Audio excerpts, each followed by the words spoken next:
and talk it out with me versus yelling, name calling me, saying stupid shit to me. I mean, wow. So I got the whole BMU family up in here. I feel What's blessed. going on, You guys are girl? making me. You guys are making me blush right What's now. Hold happening, on baby? a second. What's happening, baby? We had to come over here and bring these sprinkles, baby. What's happening? Well, I'm glad you're here because I don't have all those good ass sound effects. I'm still building this plane while I'm flying it, gentlemen. That's right. But I I'm can't still wait. here. I can't wait till we do what we talked about, man. It's been a beat. I know. I told you I'm ready for the smoke. I got my wine. You know what I'm saying? I'm ready because this is a very, very necessary conversation because people are dirty.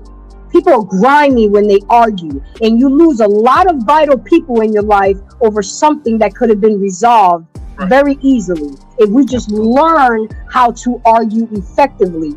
So I'm gonna put you guys on according to how you came on the show. So no favoritism here. So let's go start in with Lost in Translation. First thing I want to do, Lost, is I want people to know, introduce yourself, where we can find you, and then then the first question is, what do you have to say about the topic, embracing the art of arguing effectively? Go ahead, Lost.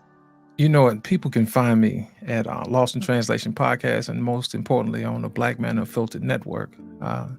As far as fighting fair, it's important to fight fair because people remember the things that you say, because you can't take it back.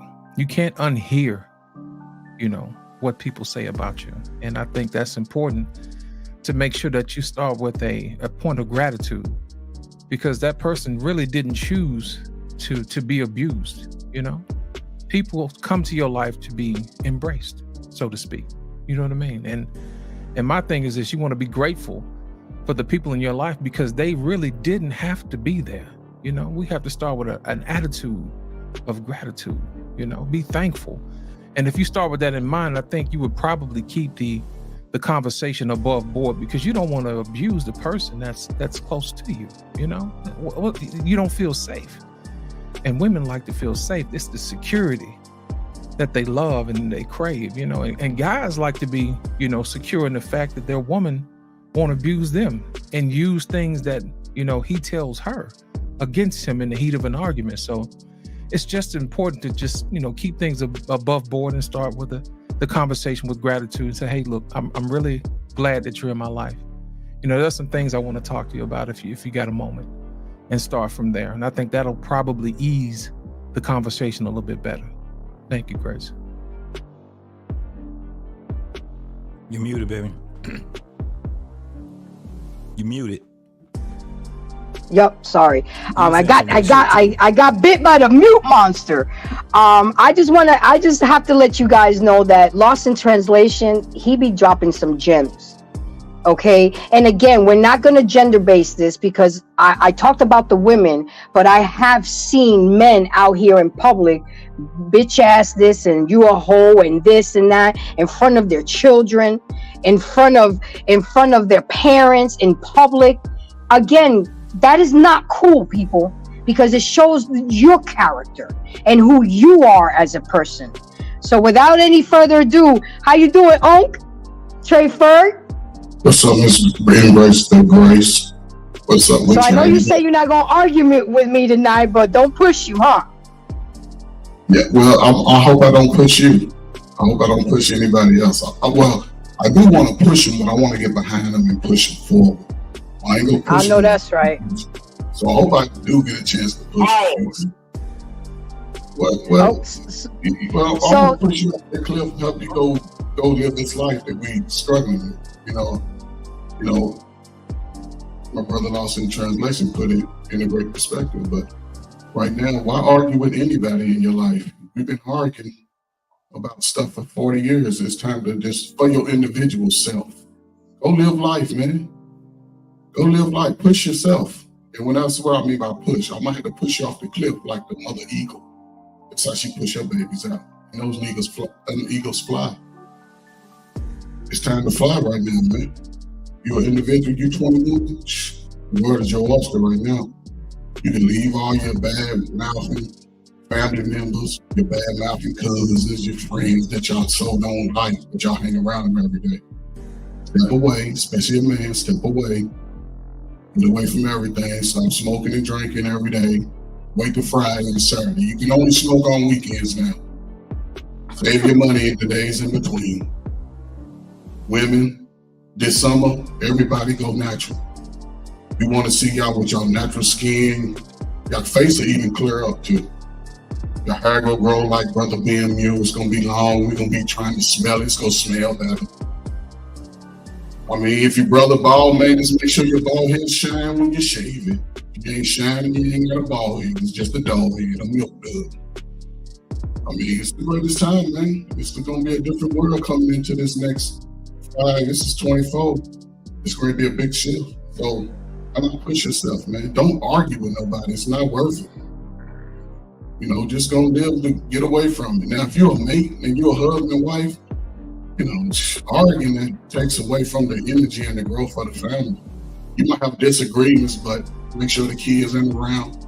Make sure your little funky breath friend, cousin talking against your brother. You know, you just gotta just do it yourself. And once you get married, man, you can't throw nothing under it. You can't go below the belt. Keep that shit respectful. We in it together now. How you gonna think we're gonna move the needle? It might take 5 years. But once you get on that other side of that 5, man, the whole family gonna be strong. Your kids gonna be smart in school. They might even go to college and graduate for you. You're gonna be better. Your pocket's gonna be fatter. You know what I'm saying? Just enjoy people, respect people. Don't argue, man. It's not working. I like being around non-argument energy because it helps you grow. When people take away that energy, because we spiritual. It's all we're not. When we black people argue, we be going all the way down our head to our feet. We messed up for 3 days. So get that spirit out you, man. Go live life. That's all I got right now, man. You know, what's up, everybody? How y'all doing? What's up, OG? I know that's right. And guys, I just want to say, if you don't see me looking directly to the camera, I mean, I'm a one-woman show right now. I'm dealing with the chat moderators. You know, I'm doing everything on my own. So it's no disrespect. It's just I'm looking at another screen and dealing with this here. But with that being said, what's going on, JT? How you doing tonight, sir? What's popping? You know what it is? What's today? Thursday? Yeah. Yes. Friday Eve. Right. That's what it is. It's Friday Eve. Yes, ma'am. So tell people where we can find you, and then go ahead and tell me what you think about the topic tonight. You can find me at What We Know Podcast. JT, you can also find me at my man right here, Black Man Unfiltered Network. That's what we do. On Wednesdays, I have a show on both What We Know and on Black Man Unfiltered. So that's where you can find me at those two. And then you can find me on IG, also on JT_What We Know Podcast. Thank you for that. So what do you have to say about this topic? Because I know a lot of people got triggered when they saw this topic, you know, but that's okay. That's what we do over here. We ruffle feathers. Yeah. So embracing the argument effectively. Yeah. And when you in a relationship, you're going to have to figure it out. You got to figure out how to do it. One of the things in a relationship that you have to understand is that you're in a subjective situation and you're trying to be objective. It is a challenging task to be objective in a subjective situation. And what that means is that sometimes you have to kind of narrate how you're feeling, right? You have to be as articulate as possible to your mate to let them know where you're coming from, because most arguments are because of misunderstandings. That's basically what it is, right? But you also have to be in that argument also where you could be wrong. See, a lot of people, they're arguing and they have these ways where they think that they're right.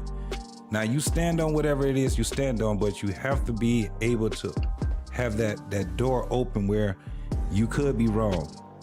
And you may have to say, I'm sorry. You may have to say, my bad. However you do it, you have to figure out how to do that. Now, arguments can be It can also be something that's needed, right? Because all it is just two people having different ideologies. Learning how to do it is the task. And I can tell you right now, if you're in a relationship, marriage, or serious relationship, not always somebody that can teach you how to do it. You're gonna have to learn by going through it with the person, right? And so your arguments are gonna always have to be where we love each other, no matter what. Sometimes you have to be able to vent to that person that you're with, and you're gonna do it with flaws. I know people that, you're gonna say some things that you're sorry that you said, right? Kiss my ass. Fuck you, whatever it is, especially when you're first being in that relationship. But you have to be at a point where you can sit back and say, I was wrong. That would never happen again. A lot of people don't know that when you say it, you also have to show it. Once you start getting into the habit of arguing, loving each other, it's gonna be easy. I've seen people together for years, and you would think that because they're having strong words with each other that they're not liking each other. They love the shit out of each other. You ever seen a husband and a wife arguing? And I'm talking about a crass couple.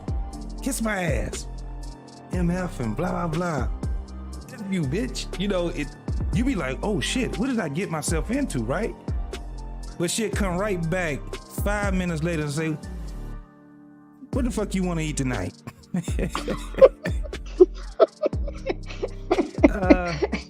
You got some meatballs? I'm not doing no damn meatballs. We had meatballs yesterday. See, it seems on the outside that can be some very toxic shit. But that's their language with each other because they love each other. We can't tell those people that I've seen it so many times. And then it just gets to a point where, some people can't do it. You can't do it. But I've seen couples that's been together for years, and that's how they do it. And she still cooks for him. He still makes sure her car's fixed. He still makes sure that she has money for whatever it is. They still do for each other, even when they get into an argument where they might have to, move away from each other for a minute, right? The house is still moving. See, it used to be back in the day where the wife would say, fuck that. I'm going to a hotel. I can't take this shit right now. And she would go to the hotel or whatever, go stay with her friend or whatever. And the husband be like, look, I'll take your ass on. I need a break anyway. And they have kids, right? So now the kids are in the house with dad. And the kids is like, fuck this. And the kids find out how much they love their mom. Because when they with dad, all they eating is hot dogs and pork and beans. When they with mom, they got a full course meal. They got dad, they got to do all the shit themselves. When they with mom, what's she doing? She washing clothes. She's doing a lot of things that dad is like, I can't do that shit. And so he starts to miss her because the kids are getting on his goddamn nerves. And he's going to come and say, well, look, you've been gone. 12 hours is enough. It's time to bring your ass home. And she was like, I'm not coming. And she gonna try to fight and all this shit. But guess what she ended up doing? I'll be there tomorrow. And then they talk that shit the fuck out. And after they talk it out, they get ready for whatever else. The problem is that some people got egos in the way. They get into an argument, ain't nobody paying bills. Motherfuckers is out here, they're not doing what they supposed to do in the house and all these different things because they don't know how to love a person while they have disdain for what it is that they're doing. They put them on a pedestal. Can't keep putting your mate on a goddamn pedestal. I know that's right. Let me read Alexander's comment. He said, my granny threw the open loaf of bread at Paw Paw. LOL. Nobody picked it up until a time later. Then they've been together over 40, 50 years. You see, that was just a loaf of bread back then, but we're picking up much more serious shit nowadays. And we're picking up things and we're doing things that we can't come back of just because we're in the heat of the moment. Yeah. And that's what I'm trying to show people. We got to be able to argue fairly and not dirty because you can risk your freedom, your family, your finances. I mean, is it really worth it? Okay, I fucked up. I burnt the meatloaf. Okay, then I know what I got. You know how I'll fix that problem if I burnt dinner? I'll go get dinner for us. We still got to eat. But to argue there for 2 hours because I burnt the meatloaf is like, come on, is it really that serious? We could have ate, watched the game, and made love instead of arguing about how I put the temperature up too high. I'm on my phone and wasn't paying attention, and okay, I'm human. I make mistakes. But we don't look at it that way. But it can be a little bit more serious than that. It can be something like, why you told your friend what the fuck was going on between me and you? Now that's another point. Right? So once you start having that, once you have that, how am I deal with it now? How am I gonna deal with it now? Do I just get upset because he got upset, or I get upset because she got upset? These are common arguments. Young couples. She ain't never stepped over that line like that. So how do he deal with that on telling her how that happened? You gotta deal with it. Breach of confidence, man. What, you gonna break up with her? I think also too, I mean, and we've done a show on this a couple months ago, being able to effectively communicate, right? And I think that's where some of it fail, or I guess most of it fail, because if you don't effectively communicate or know how to communicate with your partner, or if y'all are not doing that with each other, then you're always going to run into problems. Look, I mean, even if you're effectively communicating with your partner, you can have arguments, but it could be respectful, right? It could be resolved, right? But once you're able to have effective communication with each other, and y'all understand each other like that, it should make things flow much smoother. But unfortunately, nowadays, there is no effective communication going on. And the other thing that I want to say is that what Grace touched on earlier, when it comes to texting, I fucking hate texting, especially when it comes to talking about something or discussing something important, right? Especially if you matter to me, you need to hear my voice. Either we're gonna talk on the phone, or we're gonna send voice messages, but you need to hear my voice, I need to hear your voice. So what we have nowadays is that so many people like to hide behind texting and they don't want to deal with the situation. They don't want to face keyboard warriors. They want to hide behind the text. And I see it all the time. And I land my plane. Black man. All right, BMU, you up next. Drop them gems. What say you? Well, of course, tell people where we can find you. Because I'm over here trying to create a buffet so we can all eat. Okay? I mean, some will be at the kiddie table, but we still at the table. Okay? Where can we find you, BMU? And what say you on the topic for tonight? Absolutely. You can find me on the Black Men Unfiltered Network. You see these gentlemen on this panel tonight. All of them share in that network. So I appreciate them. JT on Wednesday. Trey Ferg has a sports show on Wednesday as well. My boy Lost in Translation. He co-hosts with me on Tuesday on Flipping Tables. So we're on 7 days a week, ladies and gentlemen. Just come over to Black Men Unfiltered Network. We rocking our shows every day. I want to say something about the meatloaf first. Sometimes we have to be careful about the burnt meatloaf, because the burnt meatloaf is the GPS to what the real problem is. A lot of people, frustration is in what they see now, and they don't address what happened then. So the anger of the meatloaf may be the problem of something he has with you. He may have something you did earlier in the week that pissed him off. He held it in. He preserved that. But the meatloaf was the breaking point. So sometimes items and things can be breaking points. And so we're as spouses and as in being in relationships, we concentrate on he's mad at the meatloaf, but we're not concentrating on that ain't the meatloaf. That's a good point. The meatloaf was the breaking point. We also have to understand that our mouths, especially our young women today, your mouths are are the elevators that push your men into the comfort of other women. Let me say it again, because I'm gonna be real today.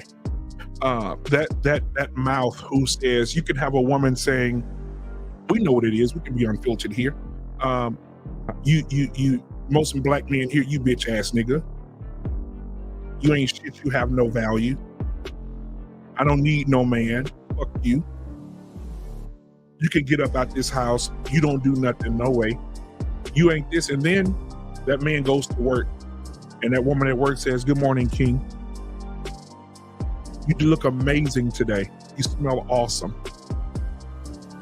That's going to bother him, because when he gets home, he knows that when he gets home, he's going to get everything but the right thing, right? A woman wants everything these days. Those women are being cruel to their men. They want everything, but they don't want to do nothing. But guess what? I don't need you. You can get out. I don't want to be married to you. I don't want to be in a relationship with you anymore. And guess what happens? When that young lady comes along, she looks a little bit better, a little bit more perky than you. Body's a little bit more banging than yours. And then you start paying attention to her. And guess what happens? Oh, and all of a sudden, I'm a different woman now. I love the Lord. He heard my cry, pity. Oh my God, you're everything to me. It's a shame how some women will drag a man and beat him to death. And as soon as another woman breathes life into him, they come take credit for it. Damn. There comes the work wife.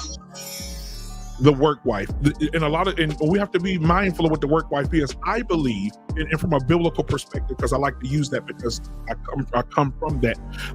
In the Bible, it teaches us that we need to be in peace. We need to have peace. The Bible says that it is better for a man to sleep on the roof of his house than inside the house with a quarrelsome woman. A quarrelsome woman is like the constant dripping of rain off of the roof of a house. She's annoying. You know, that's why you see all these men today who are married and they look like they're 70 and their wives are 40, but they're both 40. Because she's draining him. The Bible says a quarrelsome woman, a woman who is fierce with her tongue, is cancer to her husband's bones. But a good woman, a wholesome woman, is a crown to his head. The man can walk up. What does that mean? I'm glad you asked. The man can walk with pride. He can walk with that crown on his head, knowing when I walk up out this house, I know who I'm working for. I know who I'm coming back home to. I know this woman's going to nurture my children. She's going to give me all of her. She's going to follow me and not try to block me. A lot of women are suppressing their men. A man can't be what God wants him to be because the wife wants him to be what she wants him to be. Blocks him from what God wants him to be. I rest my case. Oh, sorry. I have one more thing.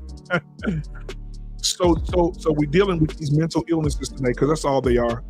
Women who want to be with a man, but really, do you really want to be with him?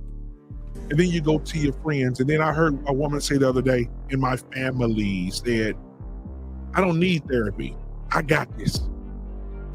I said, so you're going to trust you to get you out of what you got you into. Good luck. That's why you on baby number 3 with 3 baby daddies, because you're trusting you to get you out of what you got you into. And what you got into was another man's bed, another man's bed, another man's bed, another man's bed. You need therapy. There's a mental illness.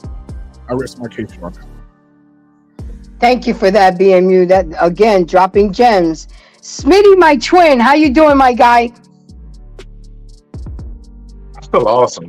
I feel real good. How you feel, Good, Sean? Good. So, as usual, let people know where we can find you, and then let's go ahead and jump into the top. I ain't even getting to the info. I knew this was gonna be a good show. I got my little index cards here ready to go, and I ain't even touch on them yet because you guys are touching almost on everything already. So, Smitty, where can we find you?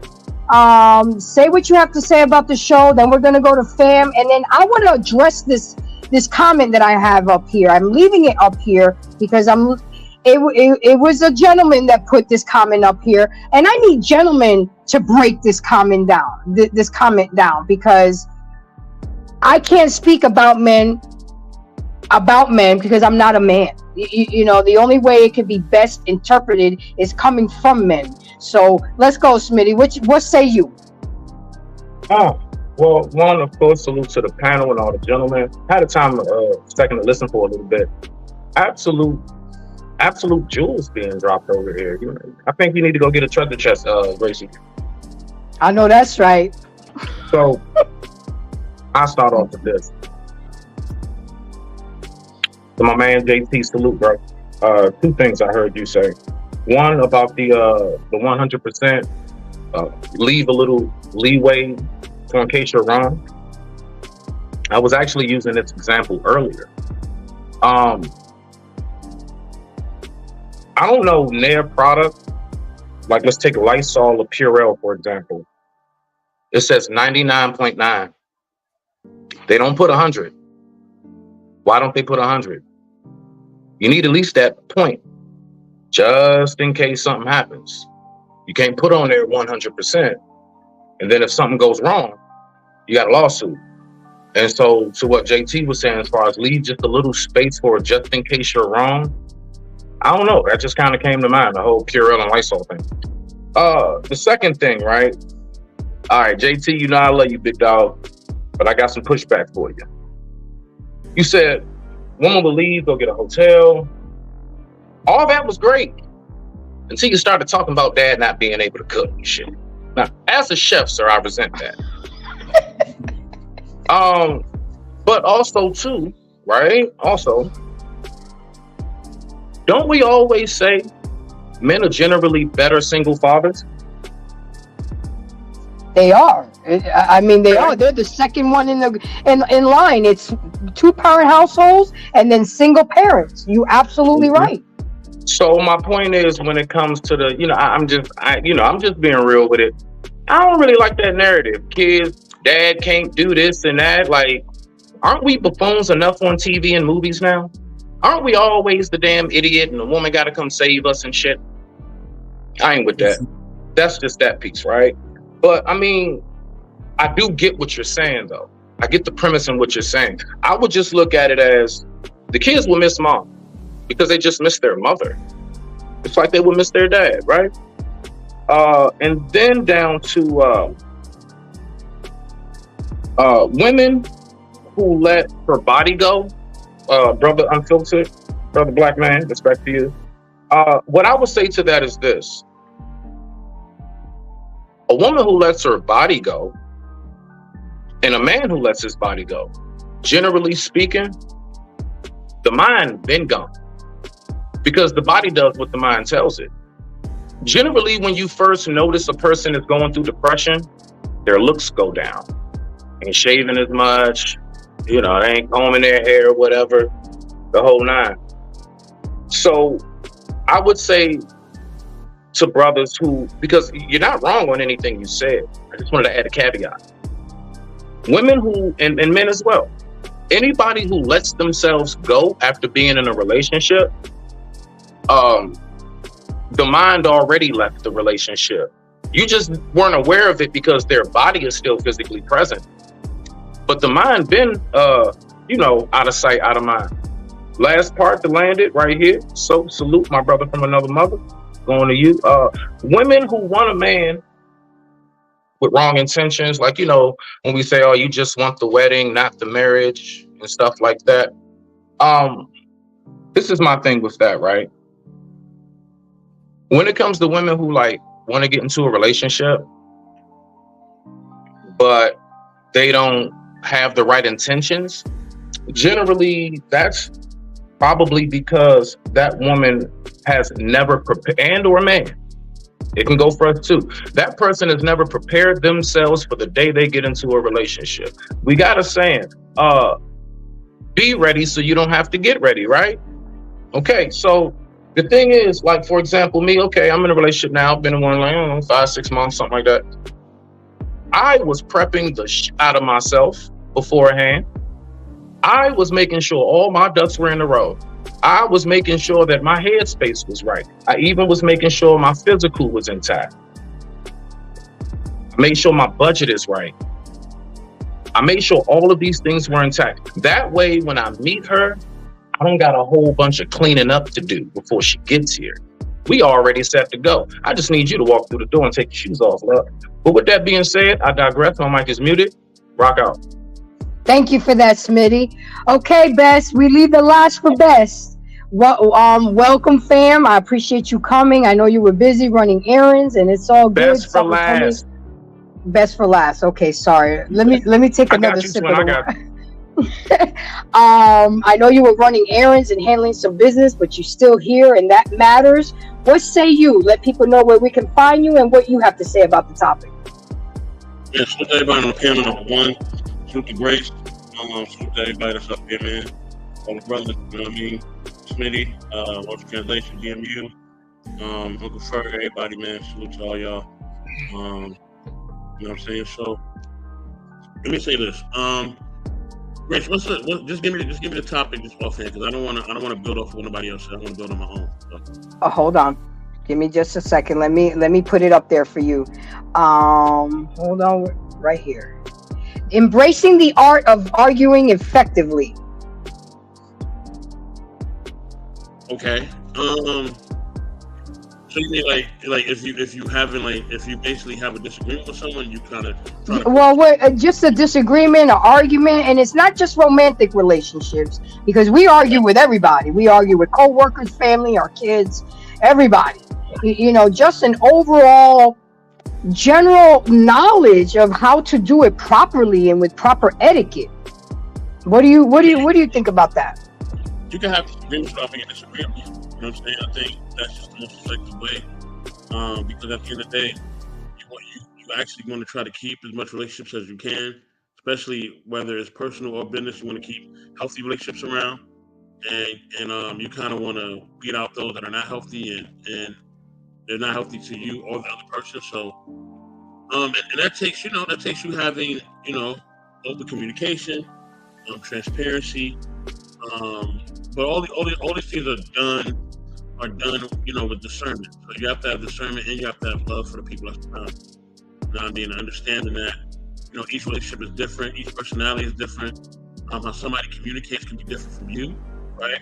And their experience is not your experience. We live in America, so you can see one person, they look like they're from one place and they could be somewhere completely different, right? They could be from Zimbabwe, they could be from Arizona, they could be from anywhere you could think of, because America is a place where everybody comes and lives, right? You know what I mean? It's basically like an open place for people to live and to work and to trade, and it's basically an open market, right? So with that being said, you have so many different traditions and customs coming in.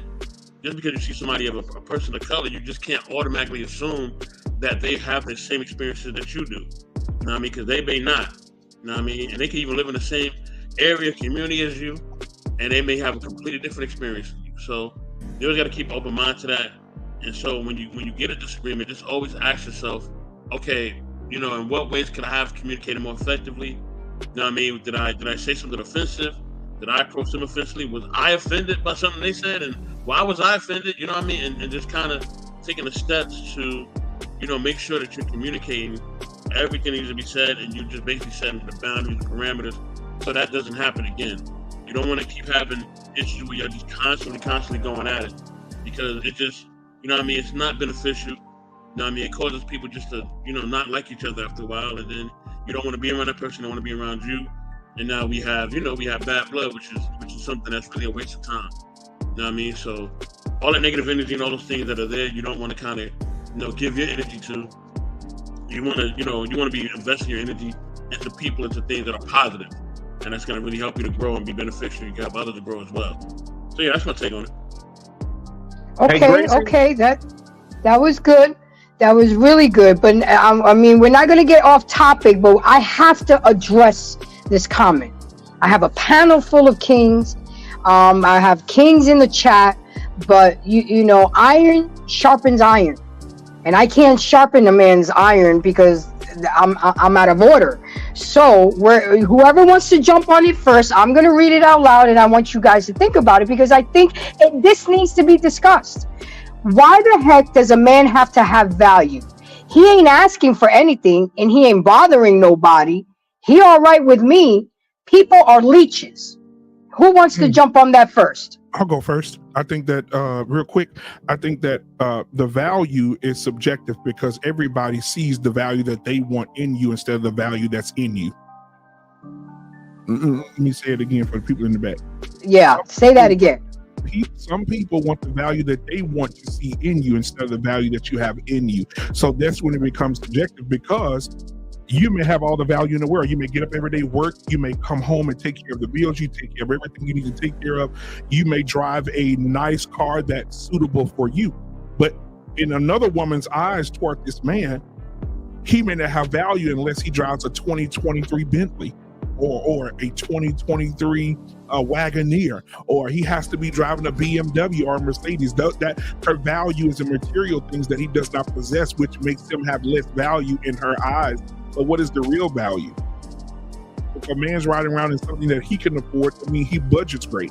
That means if he's in a house that he can afford, that means he's living good. You can't base value on what a man can provide for you. You have to base value on what the man has provided for himself. So when you see what he has, and you know this man is growing, and he's growing financially, and he's growing to be the man that he needs to be. If he's in a 1-bedroom apartment and you really digging him and you really know this is a great man, that 1-bedroom apartment wouldn't be a problem for you because you know where you're going.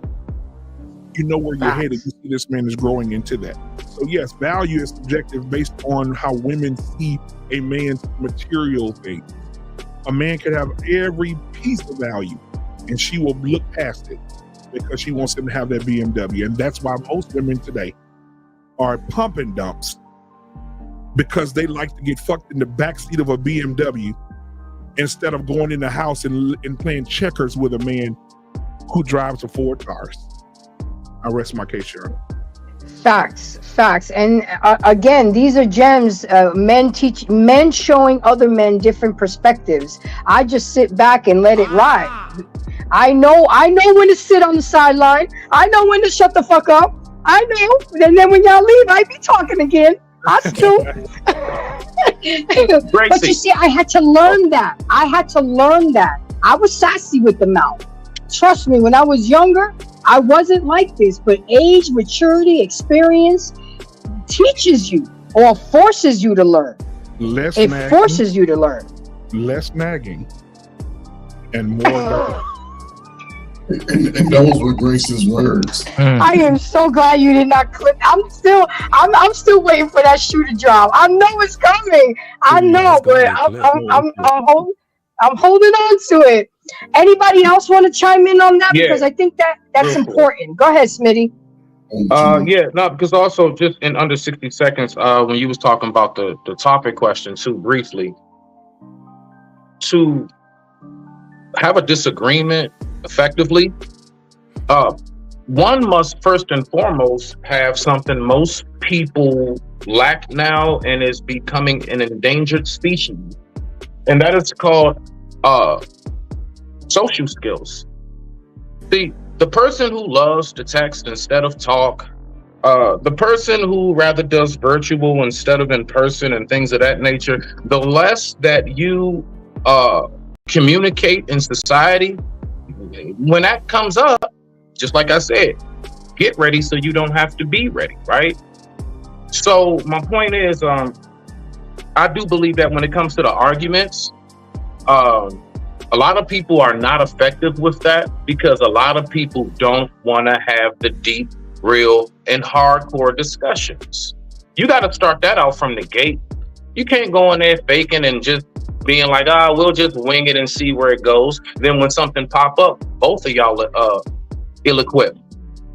Now, to what PA says, salute PA. Thank you for the shirt, sir. Fits wonderful. Why does a man have to have his purpose?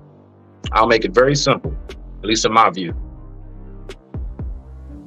The day I recognized my purpose was the day I opened up the GPS and I started my and I put in my starting route to chase my purpose. You see, point blank period, a man must definitely have value. So that way you have a trajectory in where your purpose may lie. You don't even know what your value is. How you know what you are possibly may be good at doing naturally or anything else? So that's why I would say a man should definitely recognize his value. So then you can start chasing the purpose. I digress. My mic is muted. Rock out. Anybody else want to chime in on that comment? Of course. Yeah, I'll speak on this word, as I break it down, let's take the word value out of it. As a man, and it's hard being a man and you're not really getting information from man as you're growing up through your adolescence. But if you 21 and over, you're a man. I'll be chronologically aged, but sometimes your mental capacity is still struggling because you still sagging your pants off your butt. You still just don't want to throw on a button-down shirt. It's a lot of skills that a brother, and it's just based off that. But as far as if you look into, I don't know, just self-preservation yourself, you really have to start stepping outside, because the last part of that, what was the last part of that? Because the first part to me relates to the last part of that statement. Hold on, let me find it real quick. Give me You just said a people second. are leeches. Listen, if you're a young man and you hang around people that are leeches, that means if you looking to advance your life or step outside that, you have to separate from that for a little while, 6 months, 8 months, a year. Go change something up, man. Get them skills, because you're going to need skills. You're going to need ability to adapt. You're going to be able to you're going to need patience, discipline, being accountable. I'm telling you, it's changing. So stop running around the people that everybody got a handout as people you've been knowing all your life. Get away from them people. Come back. If they pull their hands out empty, you pull your hands out empty. You don't have to go around flossing like you got money, because we all broke out here. And women, that got to come back to us. Y'all just gonna get worse. You got to come back to the man, because brothers out here work. Yeah. We've been having a foot on them and top of that shit. So come on with us, and so we can move the needle. Now, brother Trey, let me say this to just add on to what you said real quick. Yes, we do have to have our women come back to us. That is amazing. I like that line. But we have to be selective. Men, we have to get to the point where we have zero tolerance for ignorance. We have zero tolerance for baby mamas. We have zero. Listen to me. Because a lot of women will get offended. Oh yes, they'll get offended. What you mean? Don't talk to a baby mama. The reason that you talk to a baby mama because this time that we're living in now, right before this show, I was having a shindig with my two brothers, Lost in Translation and JT. We were just sitting talking and having a good conversation before we came over to support you. And we had this thing that we're going to do a show on this on Tuesday on Flipping Tables. And there's something called parentage by estoppel. We're going to get deeper into it, but the surface level of that is if you meet a woman who has a child, even if you're dating that woman, legally, you have become the guardian of that child and has to take financial responsibility of that child. Even if you're dating her, not seriously dating, not engaged to be married, not married. If you're dating this woman, if you've gone on 5 or 6 dates with this woman and she has a child and you bought that child a toy, you are financially responsible for that child. This is what's coming down the pipeline. So we have to be careful on the old school way we do things, because that was amazing. But the new way, if we're looking at women now, 75% of all women are single mothers, and you're going to hop into something and go on 5 dates with her and end up paying for a child that's not yours. I digress. Anybody else want to chime in on this comment? Because I knew it was gonna bring up some good combo. Grace, Anybody else want to say anything? Could you do me a favor and put the question back up? I want to make sure I answer this properly. You muted. Yes, sir. Man, I think that young man has something to say about what I said. You muted. Hold on a second. Let me find it. Hold on. I want to make sure I gotta go. answer this question properly. Yeah. You know, I get it. Hold on. Here we go. I want to leave Show. no stone unturned. There you go. He says, why the heck does a man have to have value? He ain't asking for anything and he ain't bothering nobody. He all right with me. People are leeches. Take your time. A lot of young men struggle with their purpose. And if you're listening to me right now, I'm going to help you find it. Whatever bothers you is your purpose. Whatever gets under your skin is your purpose. Damn, It's up to you to figure out how to solve that problem. Now, as far as helping other people and showing your value, don't look at it as an opportunity for people to use you. Look at it as an opportunity to learn from somebody. You know what I mean? You can't gain wisdom in a vacuum. I can't tell you how many times I've sat at tables I had no business being at. And I gained wisdom and knowledge from people just being of service, being in the presence of conversations of how other people move and how they conduct themselves and how they're useful to each other. You know, everybody has something special in them that the other people can use. You know what I mean? So that way you're valuable to the group. Everybody has something. It's just up to you to figure out exactly what that is. So my thing is this: make sure that when you're around other people, make sure that you add some type of value to their life, and automatically you're going to add value to your life because A, you're going to be gaining experience, B, you're going to be gaining wisdom, and C, you're going to be gaining connection. And networking is one of those things that is very underrated in our community that we don't talk about a lot. Your network is probably greater than your net worth. I'm here to tell you. I've been in situations where my network has saved me. You know, when I needed a job, I just tapped on the grapevine and said, hey, look, I'm looking for a job. And the grapevine come through, but you can't draw from that well if you hadn't put anything in there. So I would say this: try to help as many people as you can along the way. Sometimes you may not get a benefit from it right away, but the knowledge and wisdom that you gain from it is invaluable because you take that knowledge and wisdom and you add it to your toolbox. So the next time somebody else calls on you to be a subject matter expert, you'll be able to assist them and they'll remember and they'll refer you to somebody else. And then that way, as in Proverbs 31, it says, you'll be known in the gates. You see what I'm saying? You'll automatically have value because you've helped other people. So I'm going to say this: don't be afraid to be used. You know, a lot of people don't like to be used. Look at it this way: you're gaining knowledge and you're gaining wisdom along the way to be used.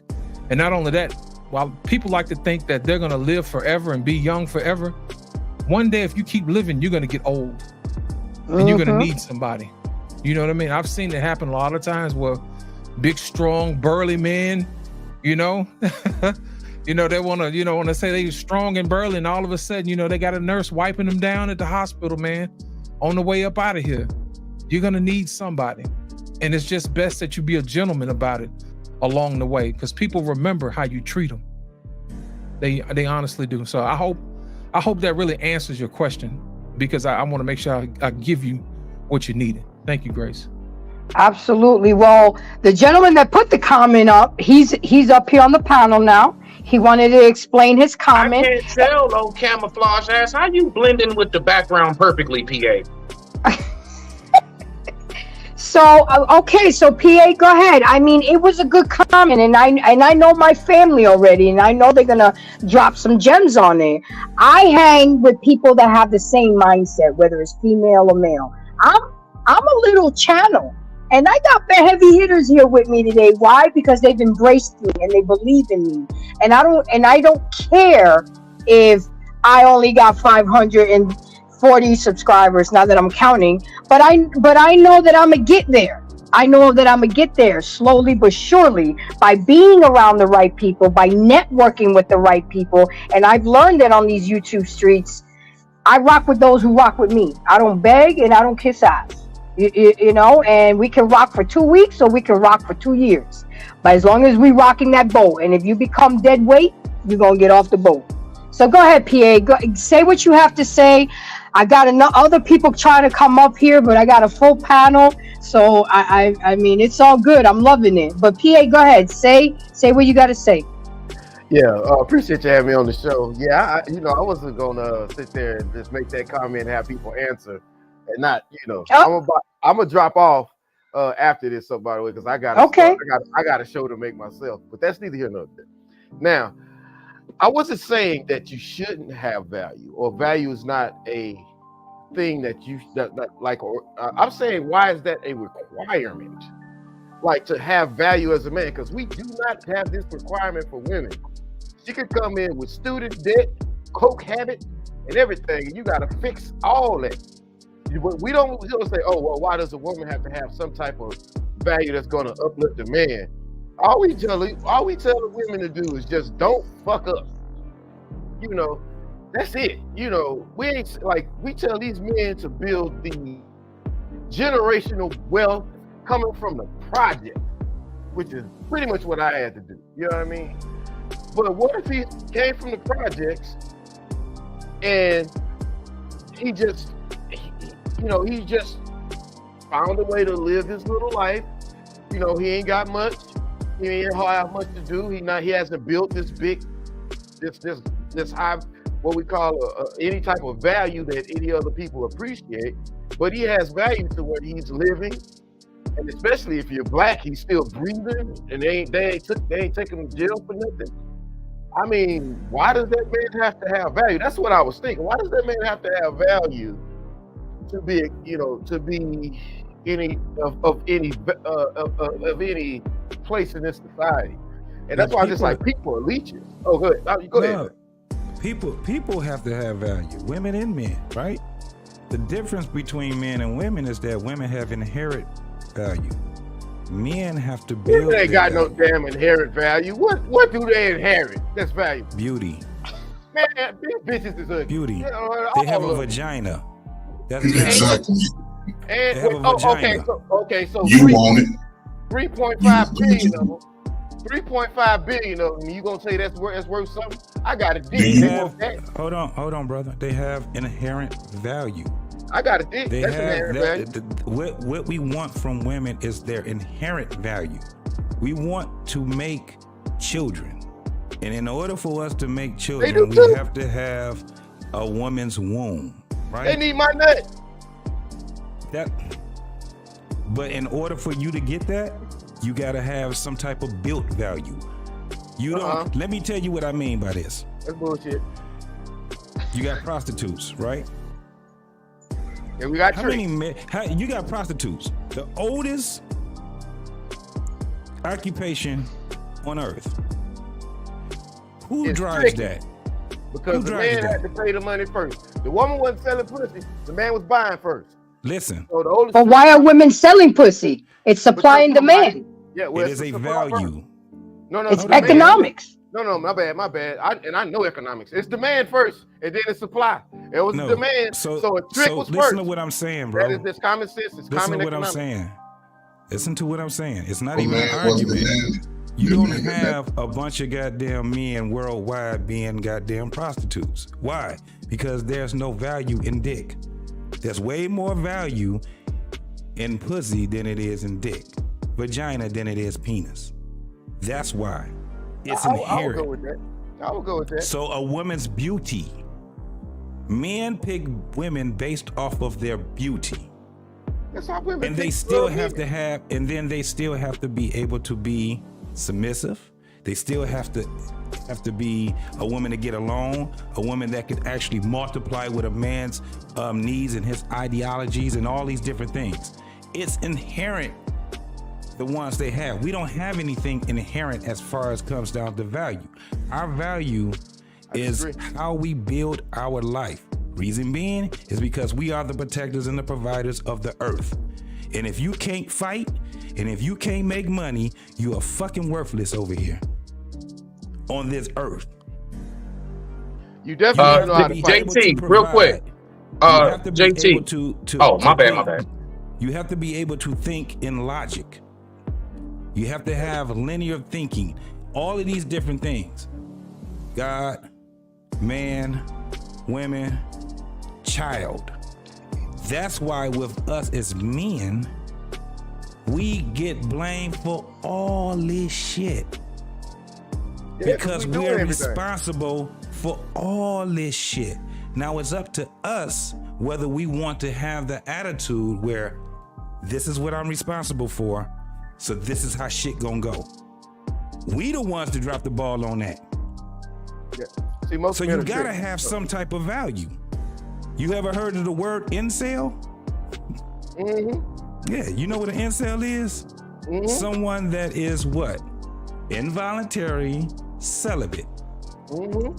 And that's who? A fucking man. That's what it is, because he has lacked some type of value in the sex, in the market, in the what they call it, the sex market, or the relationship market, or whatever the fuck you want to call it. Yeah. So that's why we have to build ourselves. If she's 40-something years old with 6 kids, sitting over there, and she ignorant as hell, well, she can't even get Pookie to poke, because that happens. She an incel too. No, she's not an incel, bro. She's an incel. She got 6 kids. How's she an incel? It don't even matter. If she's doing all that, she need to be So it has to be women on the same. You can't put women on the same plane as men. What I'm saying, you can't. Their value is inherent. Now, if they don't use it, that's on them. It's just like us. When we build our value, it's based off of what our utility is. It's our utility. Hey, JT. Yes, sir. Just very briefly, this is going to be super quick, and then rock out, PA. I was hearing you say about the Johnson, and it's not valuable. All right, so I'll just say this, brother. Women can push them out. Women can have sex. The last time I checked, well, no human be on this planet if it wasn't for my sperm. So I don't really care too much about them having sex or what they can do with the cootie-tang. The fact is, I bring about life. Rock out. Yeah, but she also harvests the life. You know, you need each other. So there will be nothing to harvest if I don't ski. It won't be nothing to harvest if she don't let you fuck. There's something called an incubator. A man can actually have a child without a woman. A woman cannot do that. And that is a scientific fact. Okay, but what I'm saying is this. When we start doing that, we stay separated from women. First and foremost, we got to keep in mind, women and men need each other. I don't know how this other shit gets lost. We get lost in what? Translation. Doggone right. Men and women need each other. I'm not gonna grandstand over a goddamn woman at all. Now, what I can be though is what Black Man said earlier. I can be picky. I can be choosy. I can be the guy to say, no, I'm not gonna pick that woman right there. I'm gonna pick that woman right there. We don't do that. Guess what we do? We sit back because we horny. I'm just gonna give it to her. Just like you said, PA, 6 kids and all that shit. Motherfuckers is fucking them still. I do shows on this shit every fucking week. I don't give a damn what. She can be crazy out her damn mind, deranged and everything. She can sit back and tell you all the shit is wrong about her, and you still gonna have dudes sliding in her DMs. Because we keep succumbing to our, what is it? Lost when we carnal succumb nature. to our desires, right? Yes. And our nature. That's why we get in trouble. Generally, that's correct. Generally, that's correct. She can hit with some of these ladies, and especially she got some bread. She got 6 kids, but she done figured out how to get. She got figured out how to get $250,000 a year. And she was like, I ain't messing with no broke nigga no more. But that's all who gonna bone her. And if she's trying to sit there, if she gonna sit there and try to get somebody on her monetary level, she is gonna be a incel. You know what I mean? Because she can't be an incel, bro. She can't be an incel, bro, because of that. Is that listen? You're not gonna have everybody being involuntary. Anybody would screw a woman, man. I'm telling you, the vagina. I know you don't want to, but you got to listen to me. I know you do not want to hear this, brother, but I'm telling you, the vagina to men is very valuable.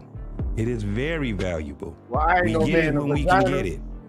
I ain't no man then, because a vagina is something that bleeds, stinks, yeast infected, and used. Yeah. And But listen, 3.5 billion people got one. one. Wow. You know how 3.5 billion got one. And you put value on that, you out of your Fellas, I mind. think we misunderstood the value. Why man has to have value. Do you know how beautiful that shit is? It's for other men, it ain't for the women. It can, I had some yesterday. It's all day. What? You can do all this shit, but men still pay for it. Yeah, that's tricks. That's the first profession. See, I ain't no trick. I had something yesterday, sitting over here, and I got video of it because I recorded it. And you know what I'm saying? So you still abusing it, brother. You still abusing your value. See what I'm saying? You still abusing your value. I deleted the video. You ain't gotta tell nobody. I deleted the video. I don't show. It's not gonna be for public. That's for my consumption. Just to know, you know. Anyway, that's neither here nor there. What I did over here. But there's not gonna be no woman being incel. Do you know how hideous she got to be in order to be a incel? I just saw My 600-Pound Life. And let me tell you what this big 600-pound woman had. 3 kids. Yeah. But see, I'm talking about, I ain't say in virgin. You didn't say in virgin. You said incel. Celibate is a period of time. And I'm going to just say 6 months. No, listen what I'm saying. The difference, that's what I'm saying. An incel is involuntarily celibate. Yeah. She didn't wasn't. say virgin. No, You didn't say virgin. she wasn't. She had 3 children, small children. Yeah, but were they, you know, did she have when she was 600? You know, I mean, we're talking about semantics here. Look, there are women who aren't having sex for years because they waiting on the right one. That's an incel. That's not an incel. That's not an incel. They should be in great shape, bro. She's voluntarily being celibate. Same thing. In shape. A vow sale. Okay, we're gonna do a vow sale. Okay, vow sale. Okay, it's all incel to me. Because if you ain't going, if you ain't sitting out here putting that coochie out, why the hell you got one between your legs? Well, the purpose, because I don't want to get off topic. The purpose was because of what my man Smitty was saying. I was just saying, at the end of the day, you got more men, I'm talking about by the droves, that are incels than you do women. That is absolutely correct. You already named. I don't care how you look at it. This is what we were just saying before. Men are not picky enough because women are getting penis, bro. All of them. Nah, not all of them. Not all of them, man. I know some that ain't, but that's neither here nor there. Now, the thing, I got a homeboy named TJ, since we want to talk about exceptions. This dude is so gorgeous. I didn't want to talk about exceptions. I was talking about the rule, not the exception. we gonna be all day. We gonna talk about exceptions. Man, I done confused myself. But I got a homeboy named TJ that was born with his value. This dude looks so good to women, and I don't know, he looks like a regular dude to me, but that's neither here nor there. Everywhere we go, he drinks free. And the bartender is always, give me your Instagram, give me your phone number. You know, this drink, he just show up with drinks. He ain't E-Max for him. Is he the exception or is he the rule, bro? That's the exception. We got a nigga on the panel right now. Now, if that's the case, shit, we got the light skinned. Hey, look, Trey Ferg, he can tell you, tall, light skinned, a job, all of that shit. This is old. This is old Trey Ferg, but guess what? Right. Whether you light skinned, dark skinned, all of us are handsome as hell. I don't give a damn what nobody say. You better. But you still gotta have some value, right? Shit, don't be mad because he getting free drinks. Right. All of us would have been in the spot. Yeah, everybody getting free drinks. We all out here pretty with a stack of money. Come on, ladies. Don't come over running like pickles. But he's an exception. That's all I'm saying, bro. Yeah, he is a very exception. I've never seen it before. And he cool as he cool. You know what I'm saying? He's just a regular dude. He's just like, man, I'm so sick of this. I'm so sick of this. You know how like pretty girls talk about how they sick about being pretty? He be having the same conversation. The reason I brought that up is because your friend was a bad bitch. Yeah, he a bad bitch, man. He's still my partner. I could bring him on the show one day, but I ain't talked to him in a while. You know what I mean? I got his phone number. I'll hit him up, see what he's doing. And guess what he do for a living? He's a bar back. A what? A bar back. He cleans up. You know what a bar back is, right? Mm-mm. So you know the person in the back of the bar that don't serve the drinks but picks up all of the plates and the glasses. A bus boy. Bus boy, but we call them bar backs down here in Texas. Mm-hmm. Mm-hmm. That's what he does. He's working. But I bet he gets a lot of tips and free drinks. And dude, he's shout out to the brother. He's working. He always broke, but he always got 3 or 4 girls running him up and down the street. just because he was born with value. That's not value, bro. Oh no, because if he had value, he would never be not broke. being no man. Not He would being no never be man. broke. PA, let me ask you a question. PA, let me ask you a question. When your friend talks to people, how does he talk to them? You don't even say nothing to him. He just talks to him like we talking now. Okay. That's the value right there. People, it's underrated, man. It's the same way if you find a woman who's very gracious, you know, and she may not be the most beautiful, but she could be very gracious, very accommodating, very pleasant. You know what I mean? Always looking out, you know, hey, how you doing? You know, speaking to you gracefully, you know what I mean? That type of thing. To me, that's the real value of a woman, because vagina comes standard issue on all models, but it's what you do with the other stuff that gives you value. You know what I'm saying? It's the way you preserve yourself, the way you carry yourself, the way you dress, the way you smile, the way you treat other people. That is the real value. And you know what the killing part about it is? Anybody can do that. But it's those who chose to do that are the ones who have successful relationships, or those who go farther on in life. Just like your friend. You know what I mean? You say he may be handsome, but I assure you he's nice to a lot of people. And guess what? As a result, a lot of people are nice to him. I assure you that's what it is. So whenever we talk about women, I like to focus on the women who are of the ones I talked about earlier, the ones who are nice, those who are kind. Those are the ones you want to focus with, because in racing, when you're racing, they tell you don't look at the wall because you'll hit the wall. What you want to do is you want to focus on your target, and your target should always be graceful women, because those are the women that you can build with. Those are the women who will look out for you. You see what I'm saying? Those are the women you won't mind looking out for. So those should be our targets, not the ones who are being sarcastic or snippy or snide. You know, let them do whatever they're going to do, because they're going to have to learn that on their own. But the ones who got it, they just got it. And those are the ones you probably should focus on. Man, let me tell you, it's just, man, I don't know, man. Maybe my life is a little bit different, but I've built a lot of stuff. And I'm talking about stuff, huge stuff. I don't want to get into my personal thing, but that's okay. Take your time. That definition of high value, man, that Kevin Samuel was talking about. I met that in my 20s, okay, and I'm almost 50, you know, but that's neither here nor there. Now, did I have employees in my 20s? Yeah, I did. Okay, anyway, that's neither here nor there. Okay, now, man, I've lost my point. See, I knew I was going to do that. Oh, yeah. So now, like, so when people go through, like, what? Oh, not my point. I know my point. I'm gonna tell you, I've lost that status either 2 or 3 times. I got to think about it again, because I mean, sometimes I wasn't even counting, but I lost that status 3 times in my book, but it might have been twice. I'm just going on what Kevin Samuel said is a high value man. You know, make 6 figures a year, have a network, be useful to yourself and others, all that silly, whatever. I don't know. That was his definition. Having a LinkedIn level, you know. Okay, let me help you out. I was Kevin. Listen, let me help you out.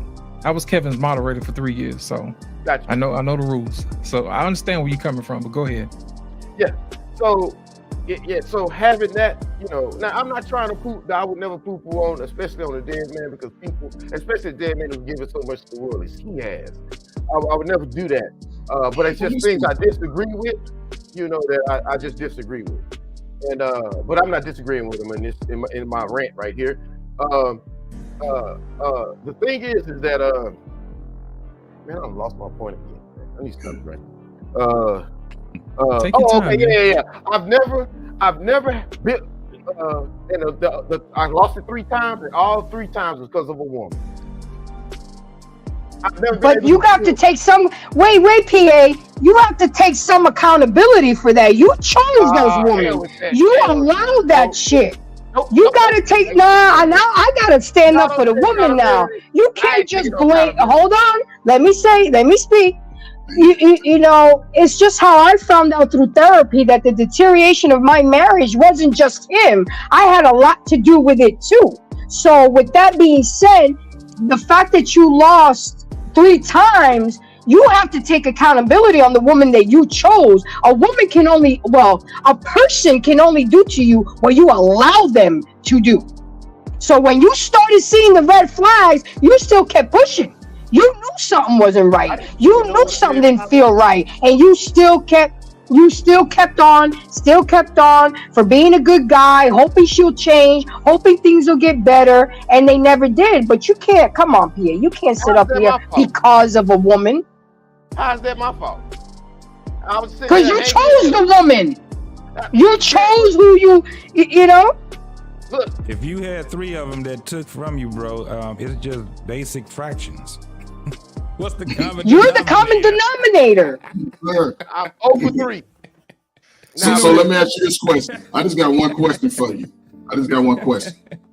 Because I see a lot of people who, men or female, when they have this happen to them, did that in those moments, did any of them break your heart? You say That's a yes or no.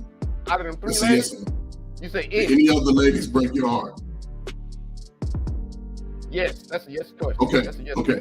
So there it is, man. You gotta get that heartbreak out of you, and your blossom will come for Yeah, but I didn't know nothing about that then, man. It doesn't matter, man. You seen That's no bad. You should have vetted her better.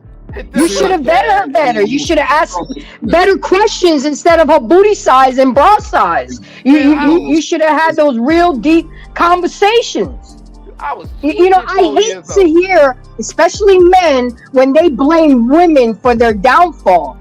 And then women like me have to get penalized, because they won't open up or they'll let their guard down because now you got a gem, but you're putting me in the same category of those strags. That's not fair to me because I'm one of the good ones. But I'm getting in the same penalty box because you had 3, you 0 for 3. What about you could have been 1 for 3 if you fuck with a woman like me, but you're not giving me the chance because you got it in your heart and your soul that women ain't shit, and the downfall of a man is because of a woman. You picked the woman. Grace, have you ever been to Texas? No, sir. Once for a wedding, but how the hell? It was just for a wedding. What does Texas have to do? There's women on the whole planet. Dude, this is back in the day when you couldn't even really get to ladies out of town like that. You know what I mean? If this was back in the day, why are you bringing this old shit up? Well, because I wanted to say because my people, I forgot your name, the one that said the moderator, Lost in translation. Yeah, lost in translation. The moderator for KS. He said, yeah, you have to build with a woman. I was just like, man, I've never built with a woman. I built by myself. I've never built with a woman. Now I built with women. But what he was saying was, I built with women around me. But what he was saying is, you have to build with, when you have a relationship with a woman, you have to build that relationship with her. You can't build a relationship by yourself and then tell her to come on in. That's not how that goes. No, we weren't talking about building yourself. I guarantee that's what he was saying. But brother, I don't think you was trying to build. I think you was just really enjoying the moments that you had because you was building. You know what I'm saying? You still listen, and this is no dig, brother. I'm just saying, listen. You say this was years ago. I don't know how many years ago, but I'll say this. Even from then to now, let's think about it. Even from then to now, you just spoke about a little incident you had with your little video camera 2 days ago. You feel what I'm saying? You still playing those same type of games, so you still get the same type of result. Okay. Go ahead. My bad. No, I'm just saying, man. This was 23 years ago. This is when I was trying to build. And we're still bringing it up. No conflict resolution. It's still a thorn on your side. We gotta close that room and move on because you may miss out on a great woman because you got iced around your heart. Let that shit melt, bro, because you're gonna die a very bitter, alone man, and you're too good of a man to be like that. Okay, let's move on, guys. Let's move on. Let's stay on topic. I brought this comment up because I knew it needed to be discussed, and I was right. And thank you, gentlemen, for men have to run in packs of wolves. KS used to say that. Iron sharpens iron. There may be a perspective. You should check out BMU Barbershop Show on Friday nights, and it's all men talk, and they all sharpen each other's iron, you know? But with that being said, this is the first page of my index card that I've gotten into, so let's get into it. What is the definition of an argument? It's the exchange of diverging or opposite views. The reason or set of reasons given with aim of persuading others that an action or idea is right or wrong.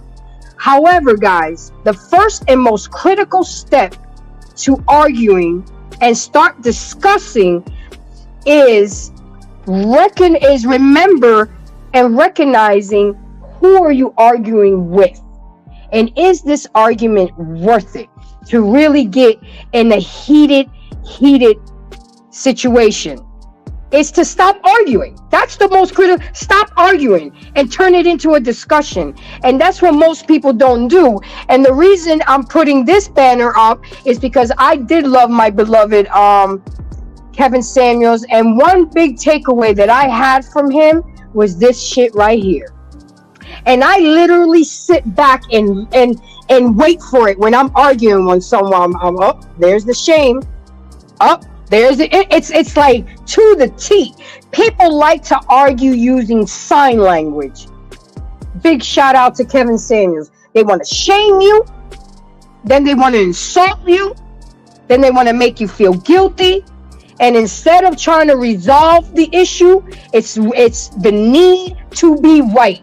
And I hate to say this to my ladies, we are the most guilty of this. Instead of thinking of resolving the conflict, we just want to prove to the man that we're right. But you don't ever want to prove that you're wrong. You want to be wrong and strong, and then don't have the audacity or the compassion to apologize. That's what really gets to me. That is one of the biggest turnoffs that I can meet when I meet somebody, when they have that attitude of being wrong and strong. You have to be humble sometimes. You have to be open to criticism and learn to be a better version of yourselves. But when you don't ever apologize, and apologizing doesn't just mean say I'm sorry. The best apology is changed behavior. Why are you going to keep apologizing to me every week about the same shit that you really wasn't sorry? Because you haven't changed your behavior. So with that being said, hold on. I got to get into this. Remember to be clear as possible and practice kindness, respectfulness, and especially and foremost, respect. I don't think we remember what it is to respect each other. How to respect your man, the man that you go home at night and exchange bodily fluids to, the man that gives you money, the man that's covering you, taking care of your raggedy ass bastard children. Yeah, I said it. Instead of being humble and grateful, we want to give his ass to kiss. And I'm gonna switch it around, because men too. We so the good ones, we cook, we clean, we're there for you, we inspire you, we encourage you, we do everything right, and y'all will still be trifling. So it's on both ends. I am not here to bash men or women. I'm here to just get it right. We have to get back to respecting each other. Give people the benefit of the doubt. Be willing to forgive and compromise, especially if you love, respect, and cherish that person. You might not like having an argument, but everyone should aim to be better at arguing. Because life is too short to be stressed out. While I'm stressed out, tossing and turning, your motherfucking ass is sleeping like a baby on the couch. And that irks me. You know what I'm saying? So with what I've said so far, anybody can chime in. Go ahead. I got you, Grace. Here's the problem. A lot of people like to say communication is key when it's really not. It's understanding. And how you do that is you have to practice getting to the point where you guys can reach agreement. You know what I mean? How you do that is with language. You know what I mean? Sometimes you're going to have to change your language up. Instead of saying you always, you know what I mean? Or I always, or something like that. Change your you and I language to we language. You see what I'm saying? Ask your partner, your wife or your husband, hey, what can we do to solve this problem? Basically, what you're doing is you're putting yourself and your spouse next to each other. on the same side of the table, and you putting the problem on the other side, and now it's you and her or you and him against the problem versus you and you against your spouse. It should never be that way. The language should be, okay, whatever it is problem that she has, well, I'll tell you what, let's think about this for a minute. What can we do to solve this particular problem? What have you noticed? And ask for that person's input and listen and say, you know what, that's a great point. Let me tell you what I saw as well too. And then you put your heads together and say, you know what, these are the actions. This is the part that I'm going to perform. This is the part that you're going to perform. And we're going to put it together, because if it's only one person that has to do something, then that's going to be an issue, because that person feels like they're going to be robbed. And that's never, ever a good situation where one person is always fixing something while the other one just tells them what to do. That is not a cooperative agreement between two people. So communication may be effective, but it's in how you do it. And we have to make sure that we get back to learning how to use effective language, use we language instead of you language. So that way we can solve the problems together. So that way we're not adversaries. You see what I'm saying? That's how that works. Instead of fighting against each other, we're going to fight with each other and get to solve. I learned something from Dr. Phil. First of all, nobody should be sitting and another person should be standing, because you're not at eye level now. They said whenever you have an important conversation or something to talk about, I learned this from Dr. Phil, you get two chairs and you face each other, okay? And you really talk to each other. Not no name calling, shaming, insulting. You really get a conflict resolution, because again, this is how you deal with a bad argument. People, and I have to put our ladies out there, especially the ladies, we don't work through something. And then we bring it up again every time we have an argument, and we'll make that other person feel like their changes didn't make a difference. And make sure each problem is resolved before the argument ends. And then nobody will be inclined to bring up old shit again. I have learned to do that. If I didn't get resolution with that person at the time that conversation took place, then you got to charge it to the game. Don't bring up old shit. If we're talking about the burnt meatloaf, don't bring me up something that I did 3 months ago, because that should have been addressed 3 months ago. Now, I do have a habit of leaving things in the chamber sometimes, because sometimes things will naturally just come up. Things will naturally unfold, but you don't want to bring up one conversation in the middle of a heated conversation. You got to stay to the lecture at hand, as Snoop Doggy Dogg would say. Stop deflecting. If we're talking about the burnt meatloaf, then let's talk about the burnt meatloaf. Let's resolve it and move the fuck on. Because life is too short, people. We got high blood pressure, hypertension, strokes. This is why men die sooner than women. Because the woman keeps nagging, badgering, and not bringing the man peace. And yeah, I know I sound like I'm up for bat for the men, but at the end of the day, guys, anybody that knows me, this channel advocates for men. So it is what it is. I'm a boy mom. I'm gonna advocate for my son. I grew up with men, with good men. So I have nothing else. But I'm not saying I haven't gone through shit with men. Trust me, I've gone through my deal of hurt and pain, but at the end of the day, I'm not giving up on them. And a lot of us women have given up on a lot of good men, on a lot of kings that are out there. We just won't take the freaking time to talk to them about it. Go ahead, anybody can chime in. Yeah, Grace, I want to add one little thing to what you said earlier. You said you put the chair across the table. Don't do that. No, the two chairs. No, the two chairs facing each other. Don't face each other. I'm gonna tell you why not. That's an adversarial position. What you want to do is you want to sit next to your man. A, because you smell good. 2, because you're soft.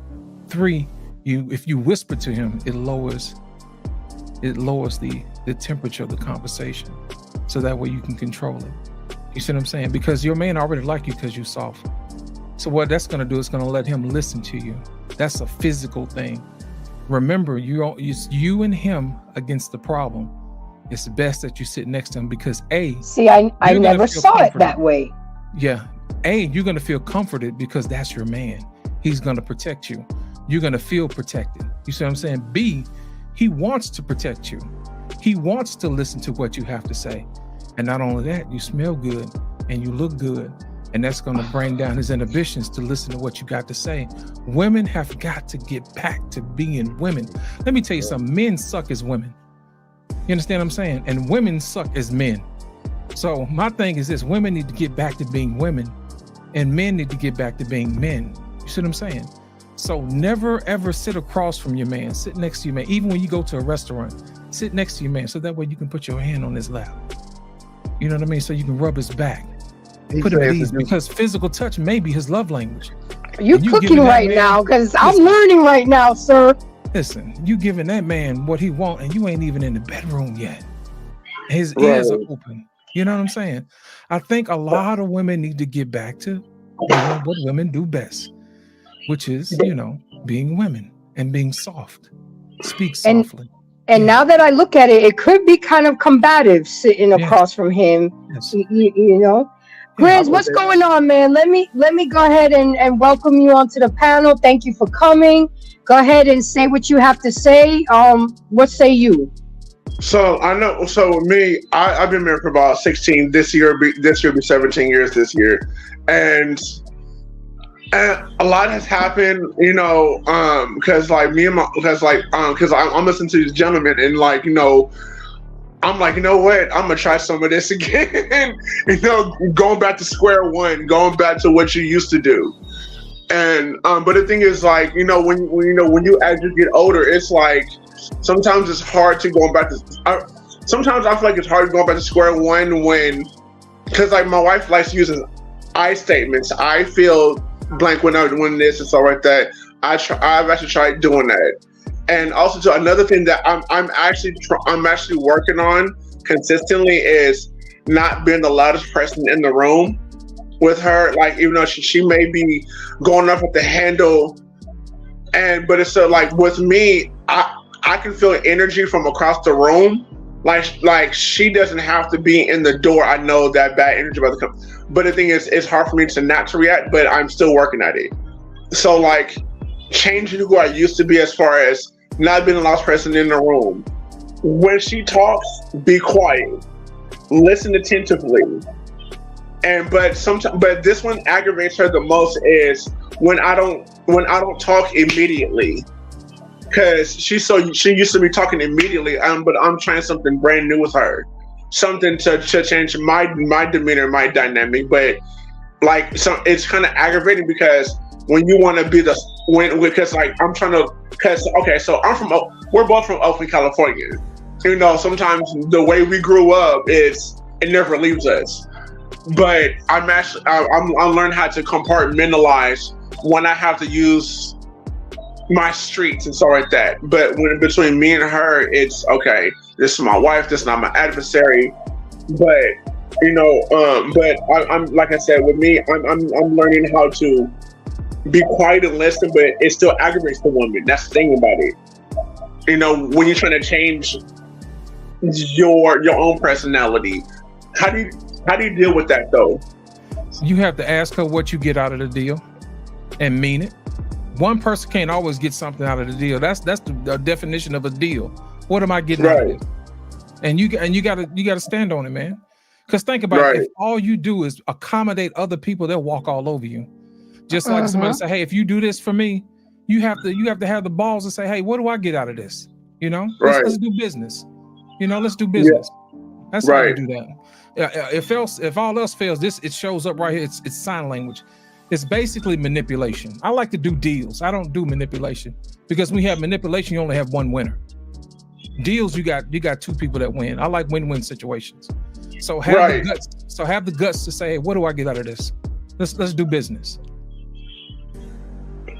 Hey, know what, bro? You speaking my language, bro? So I'm an actor, I'm a writer, I'm a film producer as well. And when you talk about let's do business, I'm like, yo, you speaking my language, like literally speaking my language. And so you know what, I'm gonna try that too, because it's like, she's complaining to me about how, oh, you don't hold me, you don't touch me, but I'm like, when I do try that, I'm annoying you.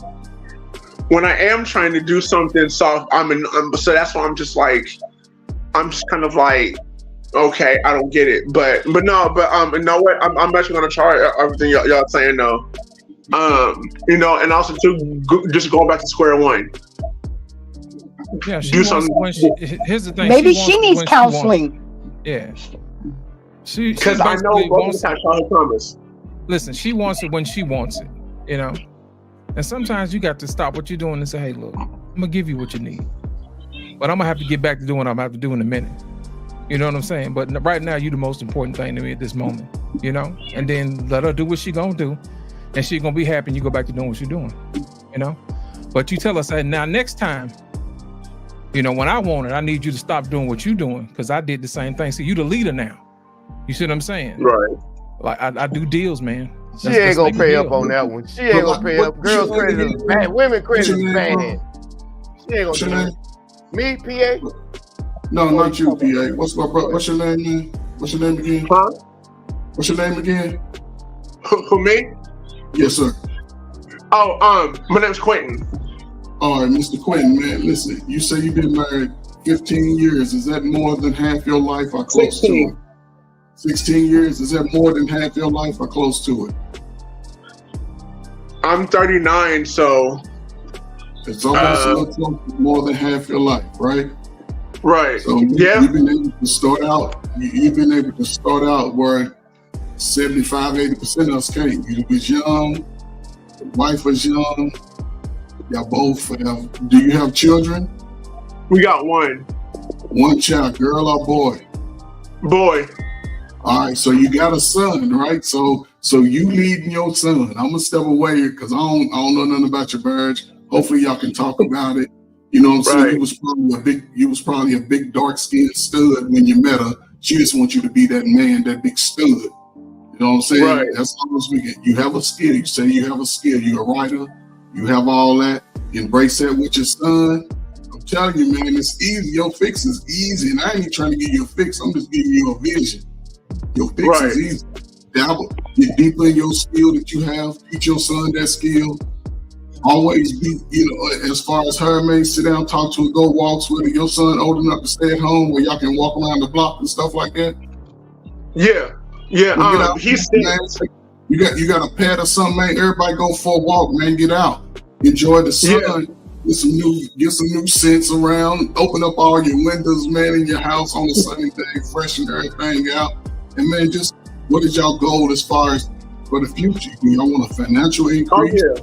Y'all want to? I mean, what I'm saying is you have to talk about it. Don't talk about it to me or us, but talk about it with her and work. Right. And you'll see that some of y'all visions are very the same, but y'all just having to look at it different. Because I'm sure she's going out working, you working. You know what I'm saying? It's a lot. But now y'all have a child that's older. Shit, you don't know what he going through. It's hard as hell being a single child and you ain't getting the love and attention. You know what I'm saying? Yes, sir. So as far as going into the future, man, just sit down and talk to her, walk with her, man. Y'all get outside, man. Everybody, listen, you going to the age where you got to think about your health and the longevity of yourself and her too, man. You got to really focus on self. Get other influences out your ear. Look at what you want to do and say, baby, if you want to ride this ride, you want to weather these storms together based off of what we've vowed to and based off what we desire in our heart, man, shit, man, y'all can be living like kings and queens based off your own work. That's it. Right. And you know what? And it's kind of funny because y'all was talking about sign language. I'm actually self-taught in sign language, and so I'm teaching my son sign language. I'm also teaching him Swahili. I'm teaching him sign language, Swahili, Spanish, English, and a little bit of Yoruba. Look, you've been a great father. Now take all of that you teaching him, and you and your wife and your son, y'all go see the world and come back. Go see the world. That's go see what I'm world. working on. Oh, don't stop working yeah, on it. Stop working on it. Stop working on it. Take that pick out your head and get out there and do it, brother. Hey, can I say Do something it. right there? And this Go ahead, is to my JT. man- This to my man PA. That's what we talk about in value. You hear what that brother said he was doing with his son? Teaching him different languages. That's building value. Man, it's being valued. And the thing about us, man, is that we're not only valuable to a significant other, we're valuable in utility to the world. That's what human beings are. So we all have to build some form of value so we can contribute to one another. That's what value is. I get it. But my thing is just that why do you have to have value to proceed in society? You should be able to proceed in society without any value at all. No, you can't. There's a lot of people, but no, listen, there's a lot of people without value. You know what we call them? People without value. No, they should be significant. They should be significant. Insignificant. You don't want to be insignificant to the world, brother. You want to be of value to the world because God put you on this earth to be valuable, to be able to contribute before you die. We all die. Before I leave, let me tell you what I want to do. Build value so it can be transferred down to my seeds. I have 2 daughters. I want them to be able to take something that I have of value and be able to utilize it themselves also. It's the same with all of us. We have to have some type. It's not an argument about that. You either got it or you don't. This is what this world is about. It's not about what you can get out of this world. It's about what you can give to the world. You wasn't here by choice. You was not here by choice. Therefore, once you're here, you got to deal with everything that's on this earth, right? While you're doing that, what you do is be of value, be of utility. That's why. I have some relatives who are their brains aren't developed. I don't want to say too many terms that people use for that. Yeah, their brains aren't developed. They can't even speak, and they're adults, you know. And they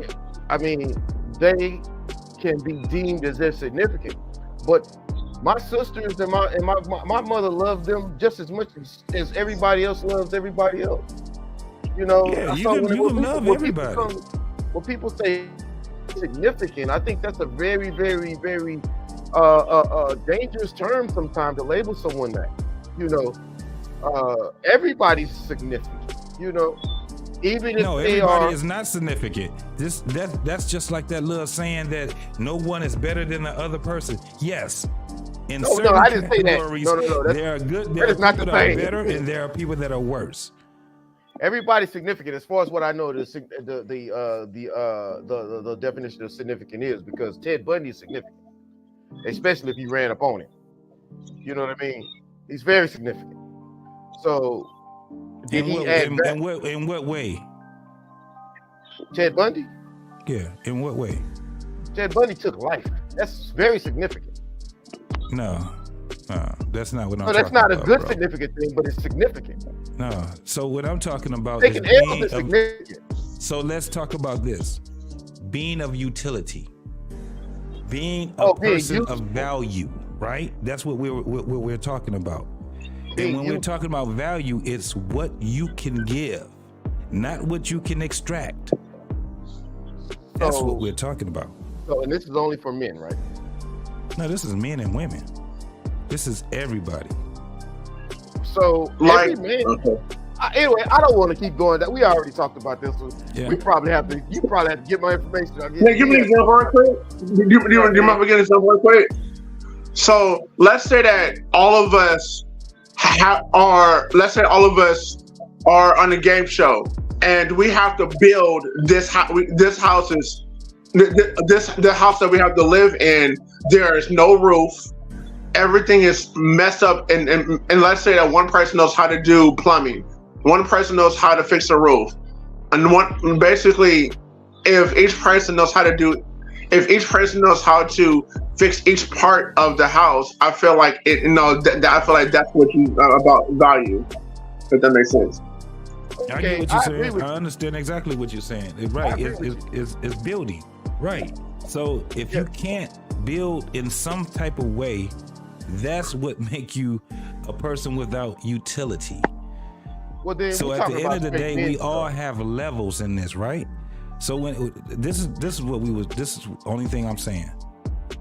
And it just goes to the point of what you were asking. Why do we have to have value? It ain't about what we have to have. You can go for a person that you don't understand what your value is, and you can go through this world and not knowing what your value is. Let me tell you what's crazy. There are people that you can see. You can observe the world, and you can see people that don't see their value. They have it. I can agree with that. I think everyone has value in this world, but this is the craziest part. Some people don't even recognize their value. Most people will sit back and say that I have value, and it takes a minute for them to understand what their value is. Purpose is what we're talking about. I agree with that, but I was just saying, like, why do someone have to have value for you to date them? Why can't you just want to, like? Why would you want to date somebody with no value, bro? I don't know. I've been doing it in my life. I'm kidding. You know what I'm saying? But I mean, from a social construct, listen. When it comes to, and my brother gave a great analogy when it comes to actually building some things. Our social construct as a nation of colored people is not this house that my brother just illustrated. We can't even fucking organize the correct groups of people to build the house. And that's where we're falling apart. The men do what men do. Women have to school the women on just not outside of what they feel. I don't like the word how I feel. Right. I feel sick. When I feel something, my damn stomach is hurting. My fucking muscles are hurt. That's when I feel. But when it comes to people and philosophies and information, I believe it, I don't, or I may have to just see it and do a little bit of digging for it. But as far as being able to build some stuff, we're right now in our feelings. Nobody's coming to the table willing to even build. Listen, I'm a man, and I'm not gonna make it long. And I believe in women being a woman. I grew up with 6 women in the house. My daddy was a crazy man I knew, and my daddy was an alcoholic. So when I left the house, no other man talk crazy to me like my daddy. I wasn't listening to you. I wasn't gonna argue with you. I don't want to get close enough to you. Don't put your hands on me. I ain't put my hands on you. I learned how to cut hair. You got $3 to $5. I'm gonna cut you up. We're gonna go on. I'm gone about my business. You can't talk me into going and doing nothing I didn't want to do. Women, I had sisters. I wasn't gonna argue with you. When I got to an age when I was out there in them streets, I came with who I was, this big nose, and I had nice little gray hair, and that was it. I'm gonna talk to you. If you don't like me, I'll keep it moving. Why would I argue with a woman? Y'all outnumber me. So I can't argue. Especially now, we grown men. So, and my thing is to have the young man and the young women arguing when you should be building who you are, of course. If you are high school, fucking be smart in high school. You want to go to college, be smart. You're gonna have to make a decision at some point if you want to grow your own life. You should own the value. Your value is not in what you possess. It's in what you build and create. So if you build something, be blessed in that, and look and find somebody that you can influence to be a greater space than you were when you was 21, 22 being hurt. You can say, hey man, I can show you a different way, and invest in that, because that's building the community, that's building value. And as far as man, brother, it ain't us the society part of it is man's value is who he is as a man, his character, how he walks amongst men, how he speaks amongst men, how he transitions. Because we all like our little dress and whatever, but when you go around men, you have to look a certain way, because men recognize that. You know what I'm saying? And women, I know, were in the play, unless we go into play. Women not even in that realm. But as far as you being able to own different, it's like strains. You can't put the detriment on yourself. People are enough because they throwing darts at you because you have a light that they can't see. Their light ain't shining yet. And if your light is shining, you can't focus energy to the negative light that's trying to suck that goodness out of you. You stay focused on the goodness. you bet that other stuff off. It's coming. Expect it. They talk about Jesus. What you think they're gonna do to my light-skinned, bald-headed self? They're gonna talk about me. So I accept it. I embrace that. That means I got energy that you want. You can't even get it from me, because guess what? I'm gonna fight that shit off. You can't put it on. I'm sorry. Well, when you're talking about that, as far as being able to useful and the utility to build, I'm not talking about men. You're talking about. I'm not talking about you. I mean, I'm talking about what you said. I'm just saying what you mean when you all say being useful and having utility to build. Y'all talking about men, because, and I'm saying in general, can women can women, because we have to build. You usually need more than one, and it's very rare I've ever seen a group of ladies, and that includes my relatives, build anything without a man around. Usually women are trying to build with a man or men. Like the one successful lady that I knew, she was actually a builder. She worked with all men. I never saw her with another woman. So she's doing Fed time now. So what you just said though, what you just said, bro, you just stepped on your own point then. If she was hanging around men, I guarantee those men were men of utility. Yeah, this she is ain't the gonna mess thing. with nobody like that. But she was around, you said she hung around men. I guarantee those men was not just standing around there twiddling their thumbs. No, they was not. They had were to be men of utility. And But so what she would do is, this is the thing. Now this is the part you gotta listen to. She would multiply everything that those men have in their mind. The reason why she's around them is because guess what? She's of utility also. It's the same thing in a relationship. If a woman has no utility, and if she's gonna bring something that is already, it's like giving a motherfucker a brochure for Christmas, right?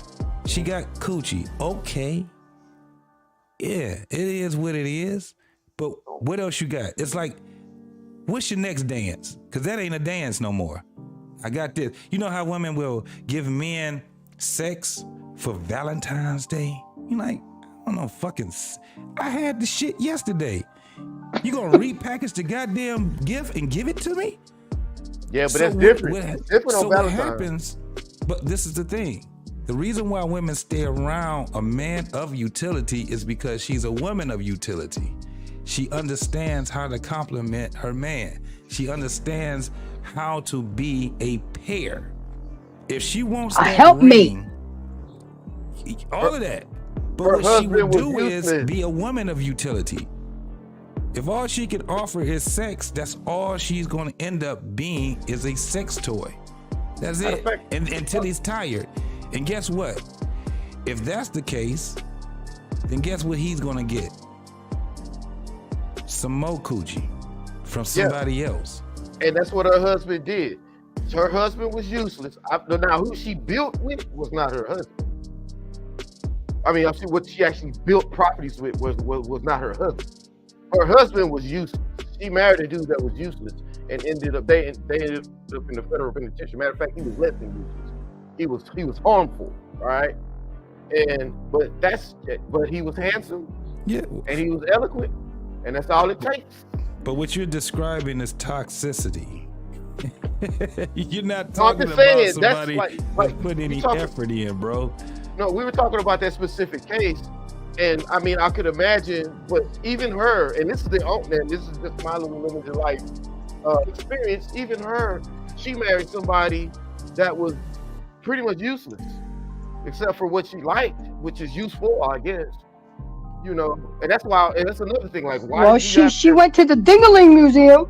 She went to the Dingaling Museum. That's all she got was Dingaling. That was it. If she got with a man, right? If she got with a man, this is the thing. This is the thing. If she didn't even have any help vetting the man was she married to him? Yes. They still married. They're getting a divorce, and they try to get a divorce in prison. Yeah. Did her father have anything to do with the vetting of that man when he asked her to marry him? Man, her father's a legend. Her father's a legend. I really can't speak on that. I just never met him. Well, if he's a legend, I think he was murdered. So this is the thing. If she did the shit on her own, there goes your problem right there. At the end of the day, she got with a man that if everybody on the outside can see that man was limited in his value and she was still with him, that's on her. She wasn't Ain't nothing listening you till can it do got with too charge late. it to the game. You charge it to the game. What else She didn't somebody listen gonna till say it's too to it? late That, in her she relationship. liked what she liked. Yeah, and now she liking. She in the coochie house, and her release date is a long time from now. That's neither here nor there. All right, guys, let's get back on topic because I still got some good stuff. Stan, I'll get you in as soon as I start with this, but I do have to do fair use. My information tonight comes from co-director of the relationship support charity One Place One by the name of Penny Mansfield, and Catherine Landills, a partner in the family law team with Wither, with many years of experience between them dealing with relationship and close quarters. So I'm going to get into this, and we're not going to stay on it for too long because we're already at 2:21. I'm going to talk about 9 tips of how to argue better and effectively. And a lot of you guys already touched on it, but without even noticing that these are the ways to argue more effectively. The first thing is staying calm. First and foremost, recognize the impact of your own emotions and how you communicate. If you do not calm your emotions, it will get the best of you, and you will find out how hard it is to conduct a reasoned argument. Take a deep breath, use a code word, count to 10. What do you mean by code word? It's funny, I do this. If I see myself getting to a boiling point, and I'm in a relationship with a man, we use a code word. I'll say red zone. We're going into the red zone. I use a lot of sports analogy because I'm a sports chick and men can relate to it. Okay, he knows now that, or he'll tell me red zone, we need to just stop. Just stop, take a break, go for a walk, go get me an iced coffee. I'll go get you what you like to eat, but we need to stop. We need to stay calm. Count to 10. Do what you need to do to regulate your feelings, to stay calm and explain your point of view. Number 2, don't retaliate. Going back and forth like a tennis match of criticisms and blame can be emotionally draining and exhausting. This is how it paralyzes the position each side, and it's not really setting up a battle, not a discussion. If you see this happening, it's time to disengage. Sometimes we need to know when to disengage and take a cooling period. But no, we want to keep going, keep that man up 3-4 hours, knowing he got to wake up and be at work at 6 o'clock. Come on. We got to do better. Number 3, speak for yourself. If something has upset you, focus on your feelings rather than criticizing the act. Start by saying, I feel. Can be less confrontational versus saying, you did this or did that. Don't assume the other person knows how you feel, and don't make assumptions about what they're thinking. I learned this the hard way. I remember that I used to get pissed off at my ex-husband because of his baby mama behavior. That was asinine. He can't control her behavior and the things that she says and does. Why would I get upset at him? That's called misguided anger. And then it would do exactly what she wanted to do. Cause turmoil in our household. Cause problems in our household. And I had to learn that. Number 4, listen actively and patiently. A lot of y'all motherfuckers don't even hear us or each other. Y'all just listening to respond. You interrupt like a motherfucker and don't let people finish their thoughts or what they have to say. That's why men won't talk to us, because we don't let them talk. We don't allow them to be vulnerable and express themselves, because we right there jumping in, being combative, interrupting. Again, I'm not saying I don't do this. I haven't done this. I've been checked before, but I'm putting it out there so we can at least be aware of it. If you don't listen, you won't be able to see nor understand where the other person is coming from. And when we don't feel heard, we get frustrated and annoyed and feel disrespected. Notice the other person's body language and try to pick up on what isn't being said as much as what is being said. Even if you don't agree, acknowledge that you have heard can be a big step in making progress. So miss me with the facial expressions, the cursing, the interruptions, the fucked up body language, the over talking, and the yelling. Because that shit is not going to get you nowhere. It's not.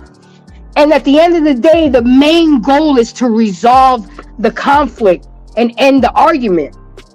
Number 5, speak clearly. Speak clearly about what you want and how you would like things to be how you would like things to be in the future. Try to resist telling them what they need. I said that to a man one day. You know what he told me? I don't need to do nothing but stay black and die. It was just that one word that triggered him. They need to do different. Instead, focus on what's best for the relationship, the children, the business, etc., and how each of you can cooperate to make it happen. Again, we have to remember at the end of the day is to resolve the conflict and then have some great sex afterwards. Anyway, I throw that in there. Yeah. I knew that. Focus on points you can agree. Reaching a compromise doesn't mean you lost ground or you've been punked out or your ego's been bruised. Look for points you can agree on and take positive steps forward to tackle and resolve the argument. Recognize the best solution is the one that both of you can commit and make work. Who cares who came up with the resolution? Who cares who was right or wrong? At the end of the day, it's to resolve the issue and stay in peace. Try to see and understand why their solution makes sense to them. The man can be right all day long. The woman can see that the man is right all day long, but we'll still fight it just so we can be right. So we won't give the man credit, or vice versa, or the woman. Let me not just genderize this to men. Guys, I know that all these gens are easier said than done, especially in a heated argument. But if you can just step the fuck back and see why the other person's point of view makes sense to them, you'll be one step closer to working out how you can resolve this issue. Because at the end of the day, it's not who's right, who's smarter, who's richer. It's to resolve the damn issue. That's the goal here. Number 8, almost done. Apologize when you're fucking wrong. Be prepared to admit when you're wrong, when you've overreacted or misunderstood. Showing respect creates a better environment for cooperation. You'd be surprised. It may even stop the argument in its tracks. That's all a person sometimes wants. It's just to say, I don't even look for apologies anymore in this world we live in. Just be like, damn, my bad, Grace. I know I fucked up. You know, just recognition that you messed up. Stop being wrong and strong. It is such a turnoff. It shows that you have no room for improvement and are not willing to be open to become a better version of yourself. And lastly, but certainly not least, acknowledge their feelings. A lot of y'all fuckers can be very dismissive, can be very nonchalant, and act like y'all don't care. Put your hand down, PA. Make small gestures to show that you acknowledge your feelings, give your full attention, to show you value and respect your views, even if you don't agree. We gotta learn to disagree, agree to disagree respectfully. But all this back and forth, because you raise your voice at me, I'm gonna tell you straight up, I'm traumatized. My daddy used to yell at me a lot. Soon as you start yelling at me, I'm shutting down. I'm shutting down. And I'll go for a ride, or I'll go do something. But as soon as you start yelling at me, and I let you know at the beginning of a relationship, don't fucking yell at me, and then don't expect me not to yell back. We got to tell each other what the do's and the don'ts when we do argue and when we do communicate. So with that being said, I just dropped 9 gems. A lot of it, you guys already went over it. I was just trying to itemize it You know, you guys can go back and see the replay, write this shit down, take a picture of it, do whatever. But as long as you guys become better people when you're arguing, especially in front of the children, especially in public. I mean, what we doing right now? I'm the type of chick, we could be arguing all the way to your mama house. As soon as we get out that car, hey babe, you want me to fix your plate? You need a drink? I will not tell your mama we arguing, because it's none of her business. Because at the end of the night, we're going to be right back in that bed. That's why you shouldn't tell people your business. Look, okay? You shouldn't tell people your business of what you're going on with your relationship, because now that person's perspective of you, of your man, has changed, and you're going right back to your man. Keep that in-house. Resolve it in-house. Now, I know we got some go-to people that we go to, but you don't have to tell them everything and every detail, because you're the one that's going to look dumb when you go right back to that man or woman. You know, these people bringing in their big brothers and their uncles, and we're getting killed, getting deleted out there because you in your feelings, and right back at that night, you right back in that bed. All right, so all right, Stanley, I know you've been waiting patiently. Go ahead and say what you got to say. I know you've been listening for a while. What say you? Oh, this was a great discussion. What's up, Unc? How you doing? What's up, Grace? Everybody else on the panel, how you guys doing? I love the topic you guys talk about, having value, because the dangerous part of, like, especially being the black man, if you don't find value in yourself, other people will put value on you and you ain't gonna like it.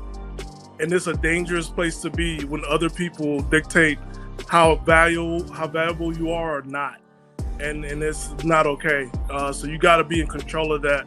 And I know, like, in our culture, we just want to be cool and follow the crowd, but, like, sometimes you got to step out of that and be your own man, and have some, like, control over what people think about you, what people know of you, because, like, your presence should speak more about you than your voice. And that's how I grew up. So, you know, for everybody else listening, like, hey, listen to these guys. Like, they're trying to help us out. Is they're not trying to, you know, dehumanize us. We got to change, and the world's changing, and we got to change with it. That's all I want to say. Absolutely. We're already being marked as the angry black woman or the angry black man, and we're just feeding into that shit. You know, I remember one day at work, I got into it with an elderly white woman at work, and my coworker pulled me to the back and be like, yo, you need to stop. Who do you think they're going to coincide with? The old little white lady or the loud Dominican Italian from New York? You're automatically labeled as the angry woman. And we have to change. We know that all of us are not like that, but that is the perception that they have, because that's all they put out there. So it's up to us to change that perception, and not for them, but for us, for our children, for our community. I mean, I've seen coaches, I've seen parents. I mean, there was a time where I had to get police escort to my basketball games because I had a father try to jump on me because I wouldn't play his daughter as long as he thought I should have played her. I mean, it got to that point where I needed to be escorted by a police officer because I was in danger. You know, because he threatened me. He almost tried to jump my son because he thought I should have had his daughter in the game. I'm like, she's a 6th grader. I got to play my 8th graders to get them ready for high school, and she's inexperienced and making a lot of mistakes. But I'll get her there. And if you wanted to coach this damn team, then you should have put in your application to coach. I mean, it can get ugly unnecessarily, 0 to 100 real quick. Hey, so with that being... Can I share a quick story about that real quick? Sure. About value. So 10 years ago, my last job, mind you, I have a bachelor's and an AA degree. I worked myself into management. When I got into management, the people that I thought were my coworkers didn't want me to become a manager, because the idea that a black man, and mind you, these are people of color, being their boss was something that they didn't want. And one of my coworkers told me, and I quote, you know, the difference between you and a pizza And I'm like, what you mean what's different between me and the pizza? And he said a pizza actually could feed a family of 4. And he said that in front of all the staff. So what my manager had to do was to like talk to everybody. If they didn't want to work with me, they either moved them out or they got them fired because it wasn't okay to be that disrespectful. Wow. And that's what I mean about like, man, if you go around with no value, especially if you're a black man, that is a dangerous place to be. It is not okay to have no value, no skills, nothing. It's not okay. Like you just, it's not okay. Because how the world sees us and how they're gonna treat us is gonna be something that you're not gonna be ready for. Mm-hmm.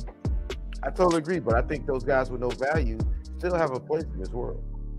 You know, or little value. Yeah, they have a place, brother. They have a place. They're gonna have to always stay in the underworld. That's where they're gonna have to live. You know the saddest thing I've ever seen, Unc, I'm gonna share this with everybody. If you want to see men with low value and no value, I say go on Sunday or Saturday to the mall, to Foot Locker, and you will see this grown man pointing at some shoes and giving some shoes and asking a grown woman with hella keys, can he get this one too? Yep. You see men, because of their wee-wee, got them a place to stay, but they have no money. And they depend on this grown woman for their livelihood. Yep. Or they got somebody else who already has a child and they got her pregnant again so they can move into the projects. This is what happens to men who have no value, especially black men. Yeah, they have a voice, but nobody listens to them because guess what? No one respects them. And when you have no respect and you know that people don't respect you, guess what you do? You shut up. Yeah. And you sit down. These people don't mind. You got to know when to shut the fuck up. You really do. I got one And thing that's to the say. biggest part for men. I got one thing to say. Actually, I got two things to say, if y'all don't mind. Grace, Go ahead, PA. you said that you got mad at her at Dude Baby Mama when she would do something. I got an idea now. I might be dead wrong. Why you got mad? This is my conspiracy theory, right? Now, so you as a young age used to talk about ladies and gentlemen like that. They're like, oh, why would he mess with her? Why would he deal with a lady like that? I wouldn't even mess with him. And then come to find out, that lady was more ratchet than the people you were talking about, and that probably infuriated you. Am I right? No, she would come to the house, leave notes on the door, call in the middle of the night, and start a lot of drama and peace, and disrupt our peace.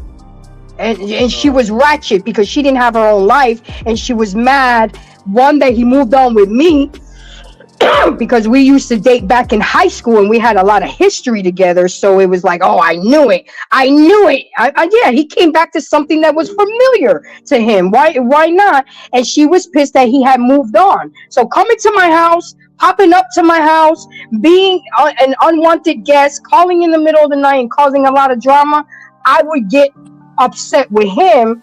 And I heard him trying to talk to her and say, stop doing this, or you really don't want to wake up that sleeping giant. You know, because I was trying to allow him to handle it because he's the man. But it came to a point where I went to her job and I baited her. See, women are so easy to bait. I said, hey, I got your child support check here. I don't want to mail it.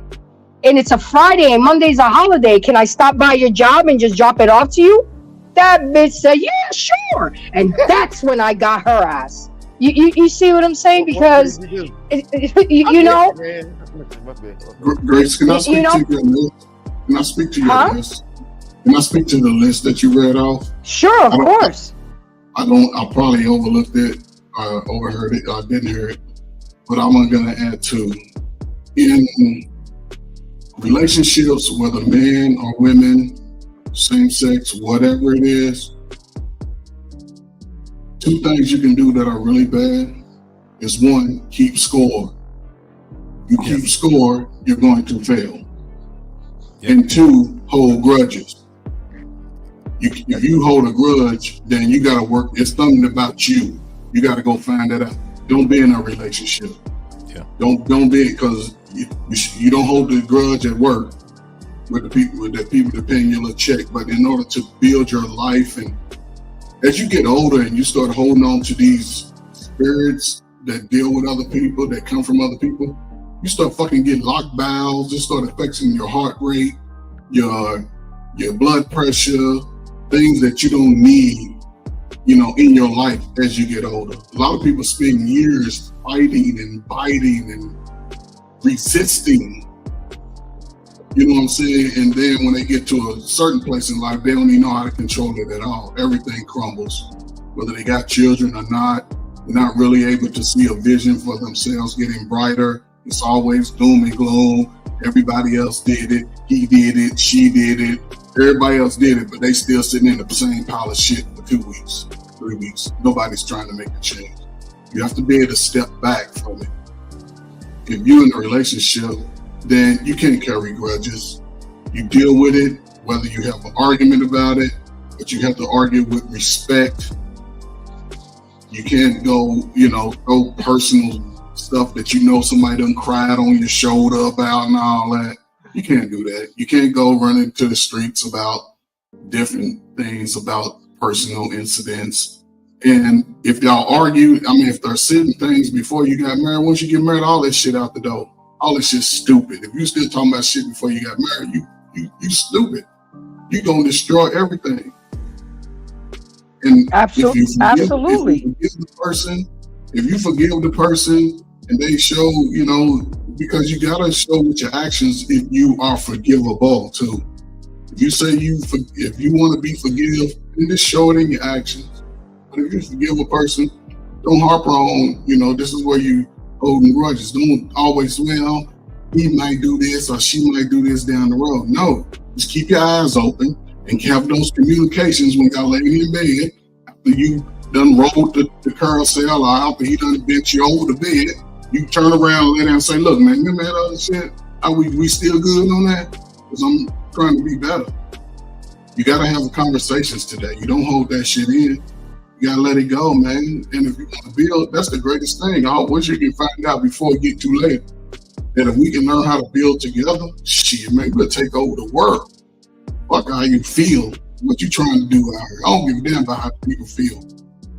I don't. Let me correct it, because I want to be like, if you got some family that, some tragic info, we all hate to lose loved ones. Man, I wish they can live to be 100.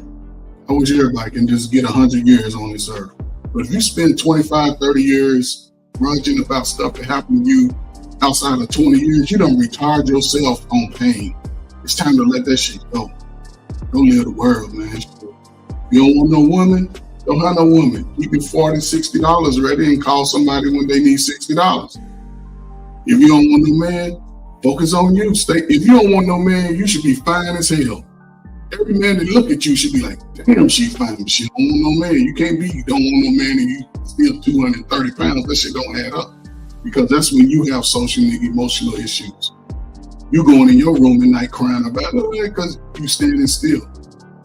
So, listen, we all gonna go through it, but don't argue with nobody. Don't own other people's spirits. Don't do it. You got enough of your own that you're trying to fight off. So just be the best you can be. I'm sorry. Hold on, I got a last minute guess. I'm gonna let him in. How you doing, sir? I'm doing good.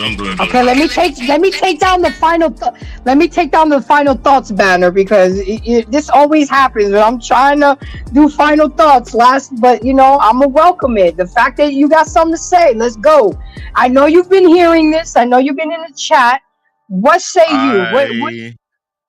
What do you have to say? Long ago, because I want to give some shout out to everybody who's on the panel, because I was running a show not too long ago that I feel I need to do before I pop up in here. So since I'm seeing what's going on, I enjoy the conversation.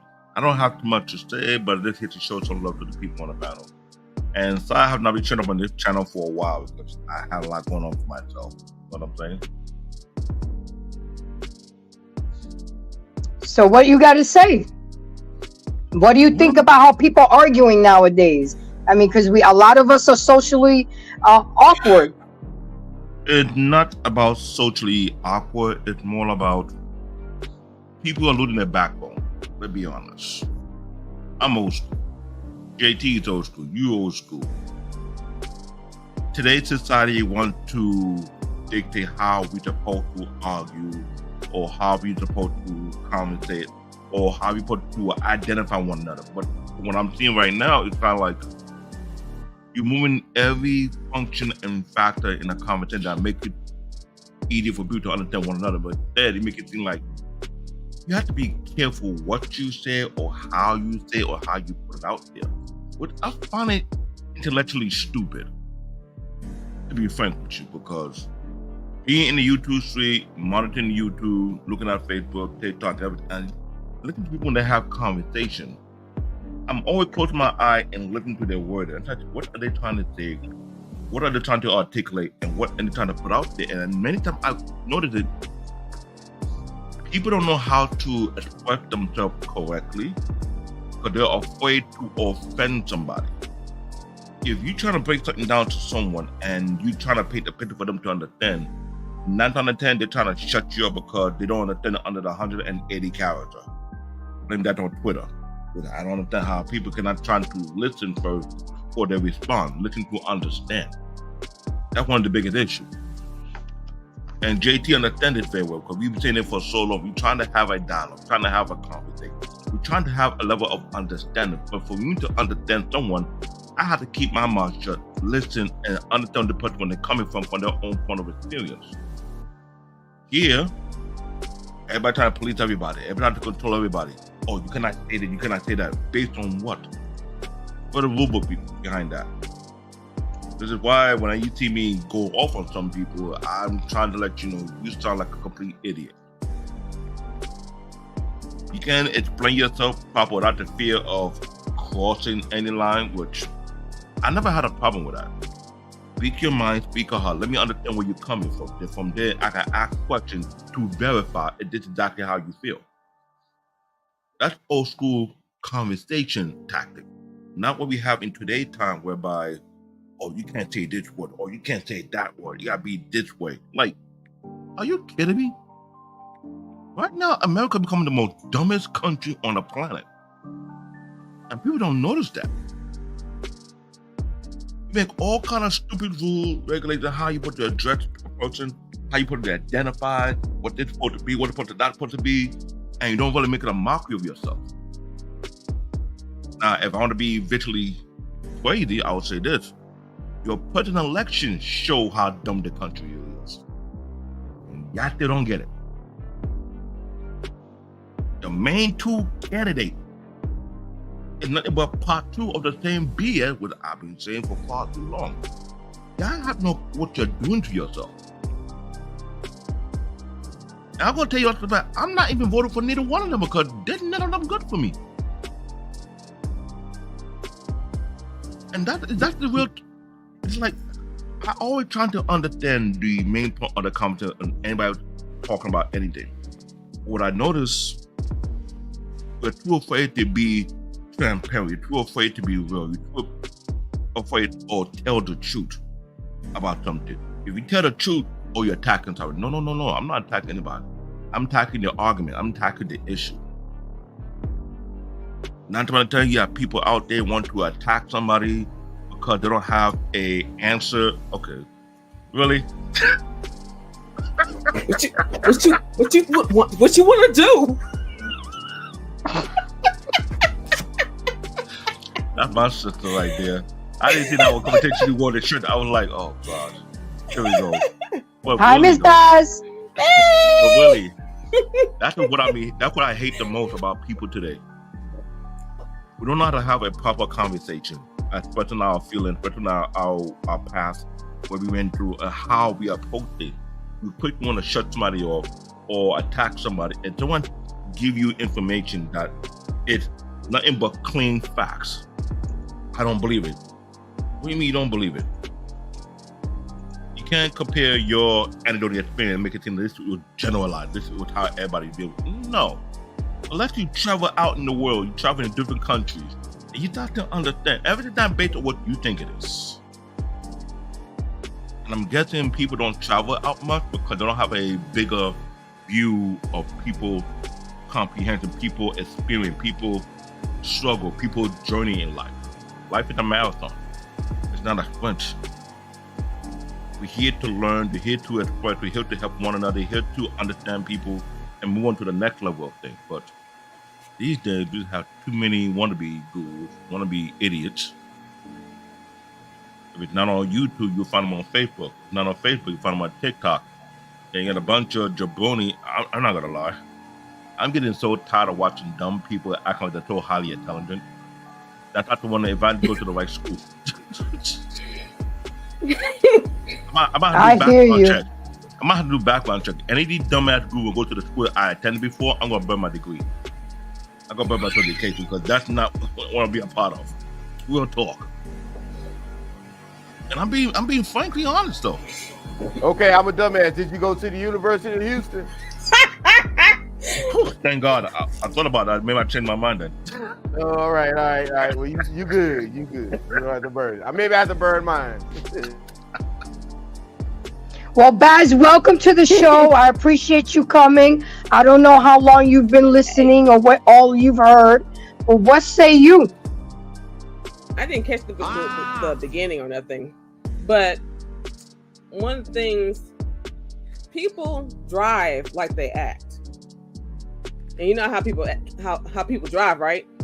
Me first. Mm-hmm. Me first. I mean, they'll mess up traffic because it's me first. They don't want to merge because it's me first. No signals. No signals. That is absolutely true, man. Right. That is absolutely true, man. And I hate to say this, I'm finna poo-poo old black women. Whenever I've been walking and I'm about to cross the street and I know a car is gonna blur right by me and look at me like, oh, you can't cross. It was a black woman sitting in the car. I will tell you and let me know if I'm lying. I'm done. I don't know. That's okay, Pierre. This is a safe place to vent. Myself from beating up a lot of white men. Oh yeah. My bad, dog. My bad. I jumped over. But it's mostly black women. Yeah, it's mostly black women. But yeah, I did. Matter of fact, the last time that happened was a black man downtown Houston. I was walking yesterday. That's another story. And that's for that. I'm talking about walking across the street with boom right in front of me. I was like, what? He was just like, the only thing I could say, women and that's in general that's guilty of is that they all got lead foot. But in the parking lot. I hate that. Yeah. In the parking lot. Why are you going 45 miles an hour in a parking lot? But I gotta say, no, where I have the whole thing with it's me first. It'd be a lot of white men, white men. Well, that was my experience. And well, my experience is I've had white men say, "Okay, come on, you can come on across and stop the car, hold up traffic for me." Black women had never done that. They're like, "Fuck that nigga." That's people in general, though. I'm done. You know how many people I done gave a bird to and cussed out? Hold on, Grace. That's people in general. It is a personality thing, no doubt. So I honestly understand what Bass was saying when it comes down to if you want to find out what a person's real personality is, get their ass behind the wheel of a car and you're gonna understand. Now I will let you in if you have a turning signal on, but if you're trying to debo me, nah, you ain't getting in. Nope. Right. No, if you're a courteous driver and you wait, now not in the highway where it merges, but I'm talking about like if we're in traffic and you just trying to debo you, put the turning signal on and I will let you in. But if you're just trying to debo me, no, fuck you. You gonna wait. You gonna wait. That's that New York shit. You gonna learn today. What do you mean is that New York? I'm trying to teach you manners. Drive with etiquette. You can't teach a stranger on the road manners. You are dealing with crazy people. Let me tell you what you do. You make sure you always have your car smelling good. Have an air freshener or something in your car, and you play jazz. You play some Coberson. You play some, you play some Kenny G? Michael Franks. Kenny G. Nah, man. I'll listen. I'm talking about walking. It depends on my mood what music I'm listening to. You play some Candy JT. I'm blowing my damn horn. Hold on. I'm talking about walking, man. I'm blowing my damn horn. You blowing your horn? Listen, if y'all think I'm lying, it is a psychological thing. Air freshener. Always keep your car smelling great and play music that can either get you thinking or something to have you reminiscing. If not, that's why y'all asses be on the goddamn road angry for no fucking reason at all. I'm angry. Once I get DMX, once I get DMX, damn, I'm gonna have a show on driving etiquette. Hold on, JT, forget JT, what it say? JT, you better say no play, no Nicki Minaj. No Cardi B.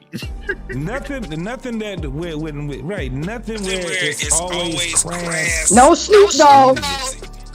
I need my DMX and Ice Cube. Nah, y'all doing too much. My DMX, I'm growling. I'm like, no, you play you some jazz. You play you some easy listening music. If you gonna play anything, play some Doobie Brothers. You know what I'm saying? Play some something where it's JT, you showing your age right now, sir. No, I'm not showing just my age. Let me tell you, I've been doing this since I was 20-something years old. I had 3 accidents, and all 3 accidents was the person that ran into me. You know why? Because I ain't rushing to get nowhere. I'm driving. I ain't racing. Yeah. Especially when I was younger. Get there alive. Yeah. But even when I was younger. But did you die? The only time I had to put that car to test is when we on the Autobahn or freeway. Other than that, I'm leaning. What my man Will Smith say? 2 miles an hour, so everybody sees you. I'm cruising. I got the music going, I got the sunroof out, I got the air conditioner, I just changed the car, I feel good. Somebody has an echo. Yeah, but the way the other people driving, they got me saying, y'all gonna make me lose my mind. Up in here. Gonna make me. Now you on I-75 with your damn fender bent, and you mad as hell trying to call your damn insurance company. No, I'm following them. I'm like, 1, 2, pulling up shop. You gotta drive, man. You gotta cruise. When I was 20 years old, man. And when people be late, and it's my fault that they late. Man, don't hit my car. Listen, when you drive today, be safe. Please don't let nobody hit your car. Don't ruin your day. It's an extra expense we don't damn need. I'm gonna blow my horn so you can wake up, get off your phone, pay attention to the road, so you can get where you gotta go. I can get where I gotta go, and you ain't ruining the day. I'm gonna let you go. I'm gonna blow it. Keep it moving. Wake up. I ain't trying to have none of them problems. My wife figured something out. She said, every time we go, you don't like to ever stop. You like to get straight to there. Yes, because I'm on time. I'm trying to be and not waste extra time dealing with the sociology of the world. Yeah. Don't touch my car. Keep it moving. I ain't rolling down my window for you. Don't touch a black man's radio. Yeah, I'm gonna have my music on what I like, like Lady Navoy, yes, some Johnny Taylor, some Tupac, some old school, some good school. Yeah. I'm gonna have some romance songs. I'm gonna have Slap That Booty song. All this on my radio.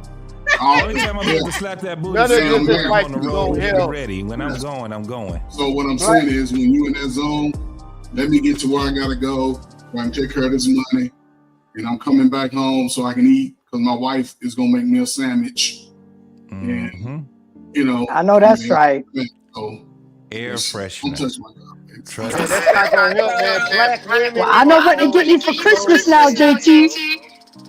Black women be on road rage, man. My own auntie used to got into it with my mama. And I was walking down the street at 11 years old. And all I would hear was, I was like, oh, here come Aunt QC. Here come Aunt QC. That's my aunt. I hate to say this, my aunt was a black woman. He said, I hate to say it. I was just, So the common denominator is you walking. You need to stop walking and start driving. That's it's you walking, you getting hit. You a magnet. I missed that in this time, but hold on, let me circle the block. I'm gonna get his ass again. Here she come again. We had to go duck into somebody's house, like, man, my Aunt QC, just because she got into it with my mama over a family issue.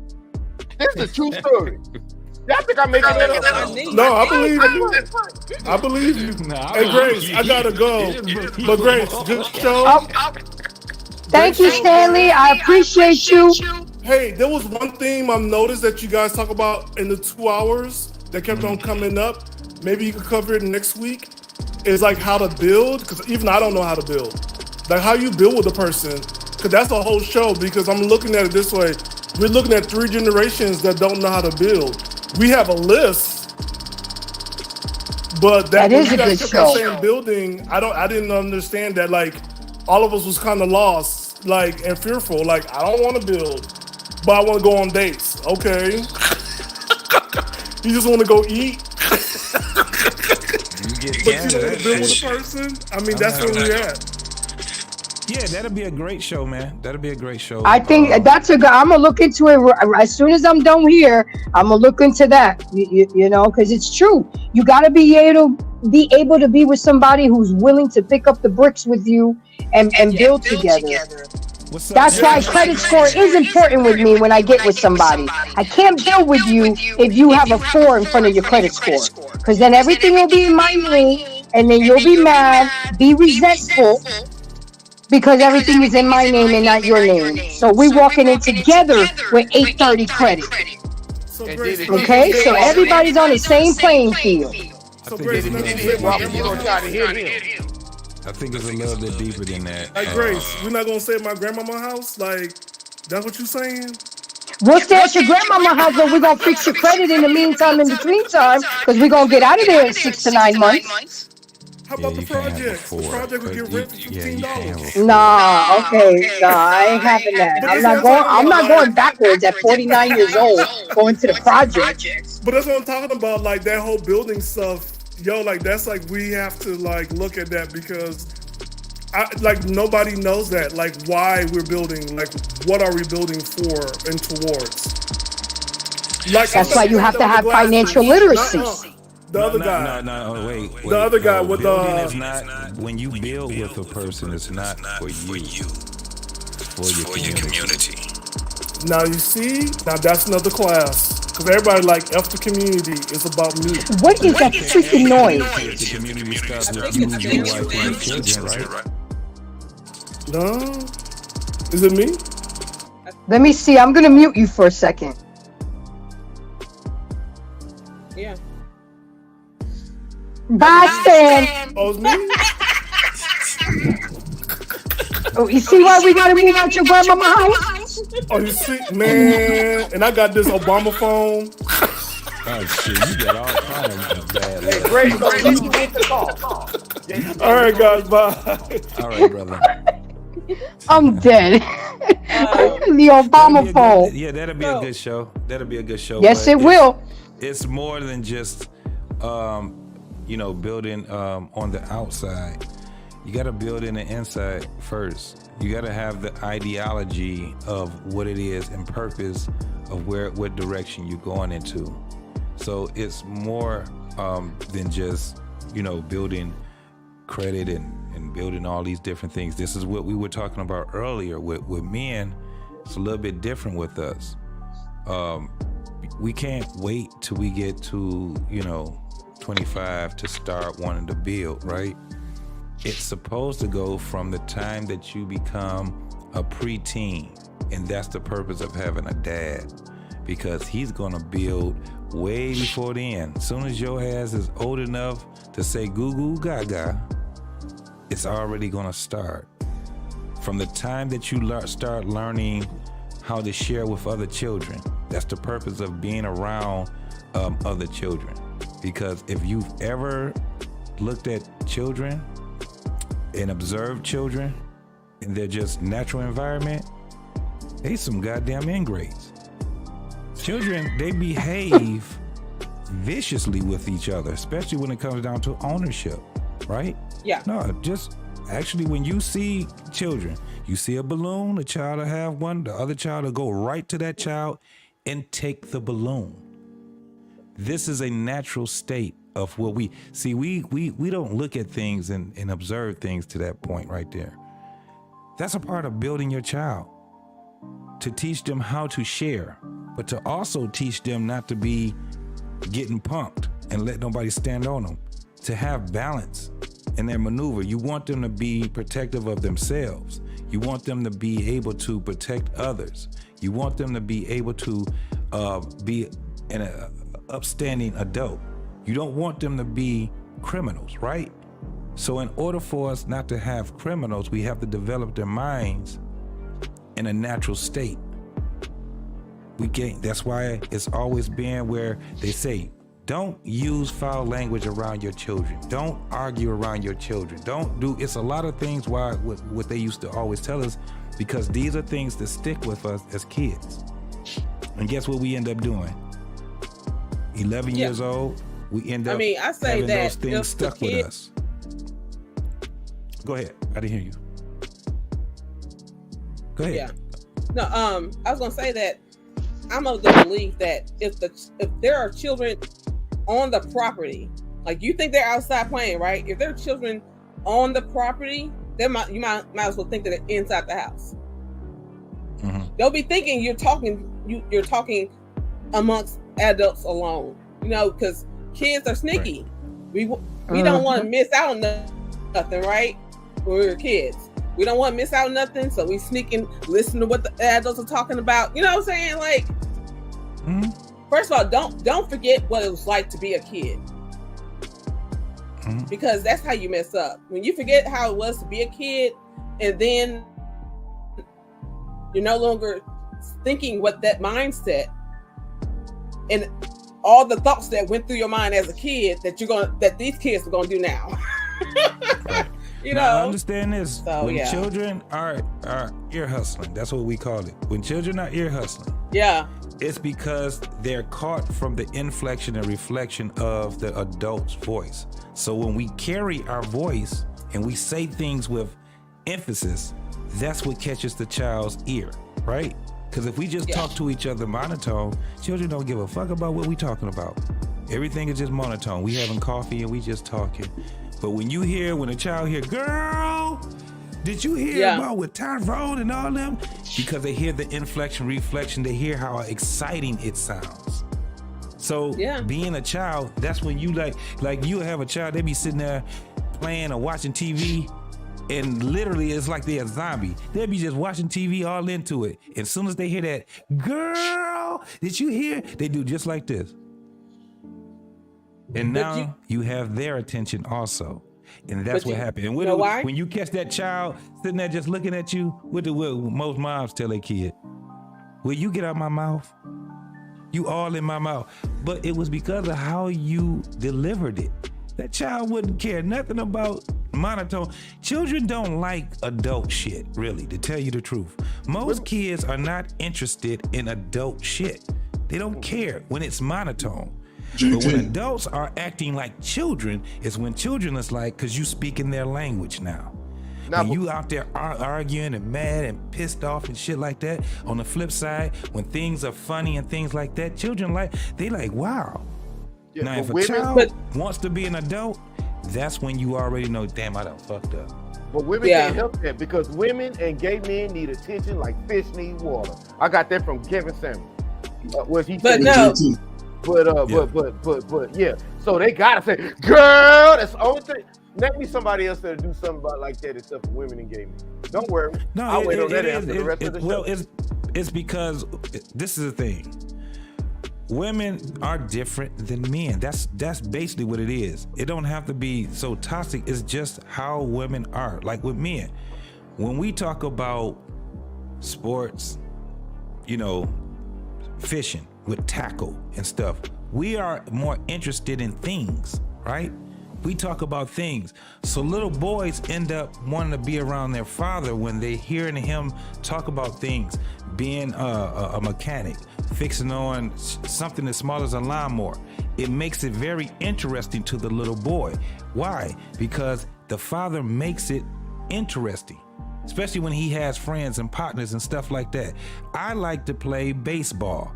Not because I had a whole bunch of friends in my neighborhood that like to play baseball, because my father was very good at it and he liked to play baseball. This is the unique situation because you can speak from experience, and I think where young men and young women do themselves a detriment, even if two people have a child and they're not living together and are not in a relationship. The mistake women make is that when the child gets up to a certain age, I always say when that scrotum sac separate from the body, they're so visual towards the man who prayed or broke their heart or just moved on that they won't even allow that child to transition into that man process. And that has to come from a man, the father in a sense, because a lot of that child's DNA is of the father. Yeah. A lot of that child's emotions is of the father and the woman. And she's only feeding him her negative visual emotions about men because she's not valuing her son. Because if you value the child, you will make sure that your child is disciplined in any capacity. Now, as far as a man, if we have to look at it at some point, because we all see a child and be like, man, he look short and look like me, man. And like you said, you had a father that played baseball. Even the brothers that don't even want to be with their child, them damn boys got skills. If they would just focus a little bit on the sons, take the mother out, because you still getting cheeks at other women. So dismiss her altogether. Respect her for what she's doing, because unless you say, let me have him, but just make sure that she understands where you're trying to go with your son, even your daughter. Don't focus on who she's sleeping with or whatever. Just let that dude know. Because you probably know that dude. Let that dude know, hey, dude, this is my man right here. Don't touch him. If you can shoot him ball, show him how to don't disrespect him. Call me if you need, because you might see him at the club anyway. Don't care about if he slapped the other cheeks on. You can't do that. But you got a situation where, yes, a lot of these young kids, they're not getting no separation. They seeing all their adult shit. So listen. Everybody's showing their booty. Everybody's smoking and drinking in front of the kid can't eat right. But this is what I'm saying. Right. I'm speaking from, and it can be unique, but I'm telling you, that's the deficit, right? That's the deficit for a child to be able to connect. Like I said, with the mom, because mom is about people. Mom is about people naturally, right? Father is about things. It's always about the things that he's doing as either an occupation or a hobby or something like that. What children are missing is the combination of both, right?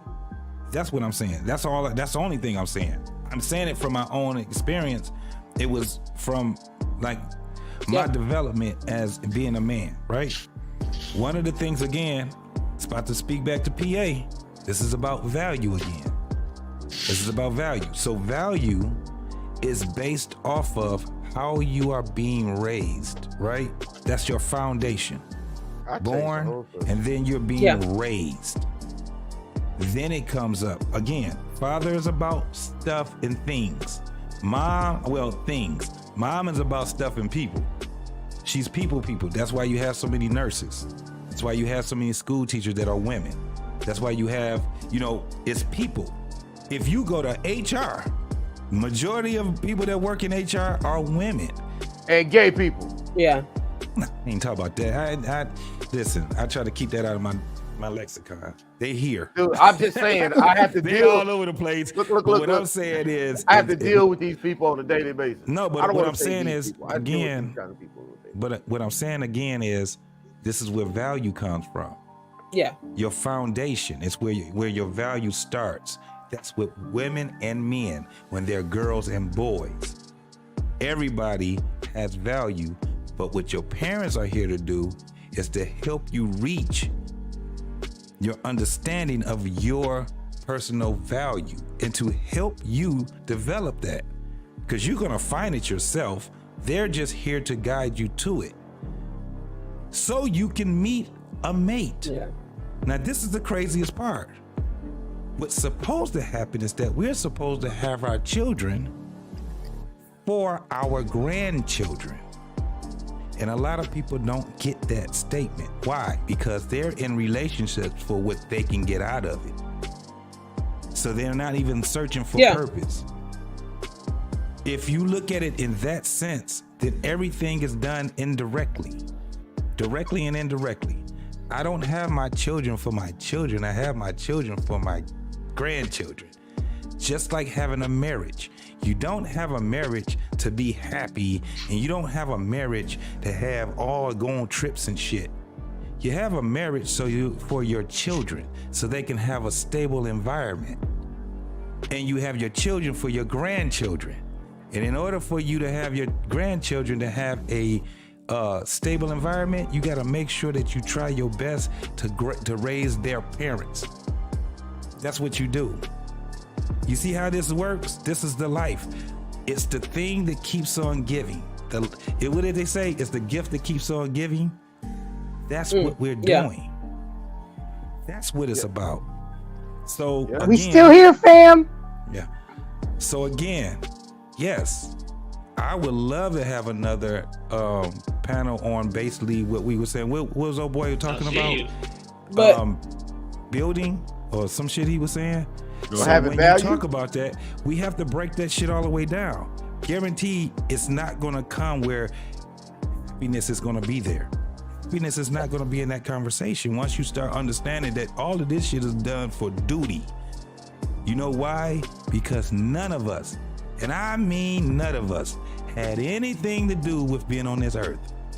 But we have everything to do with maintaining. JT? It's our responsibility instantly. But JT, you know we talked about it before, right? About that conversation and what it will lead to. So it'll come to a point whereby you gotta worry about what broke the chain or share information from the older generation to the younger generation. To the younger generation, yeah. That's where the problem comes to play. When I talk about African culture, we have to listen to our elder to understand our duty.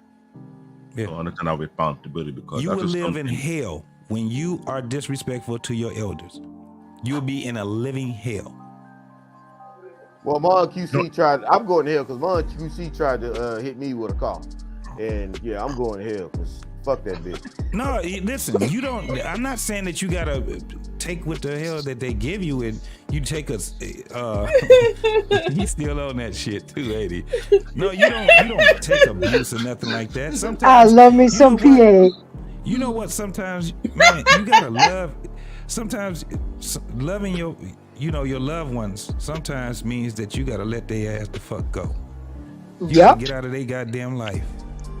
Sometimes you gotta love them that much to get out of their life, to get out their way. Yeah. And whatever happens to them, I mean, God bless them. But that's the only thing. You know why the kids respond to that high pitch excitement? Isn't that the way we talk to babies? Yes. No. Hey! Oh, watch this. Yeah. You know what? The real baby. Yeah. But check this out. Do men raise their voice? But it's what they also hear inside of you women. They hear high pitches and they hear this. Shh. Shh. This is what shushing is. Shh. It's not to tell somebody to shut up. It's to comfort the baby, because that's why they're waddled or swaddled tight.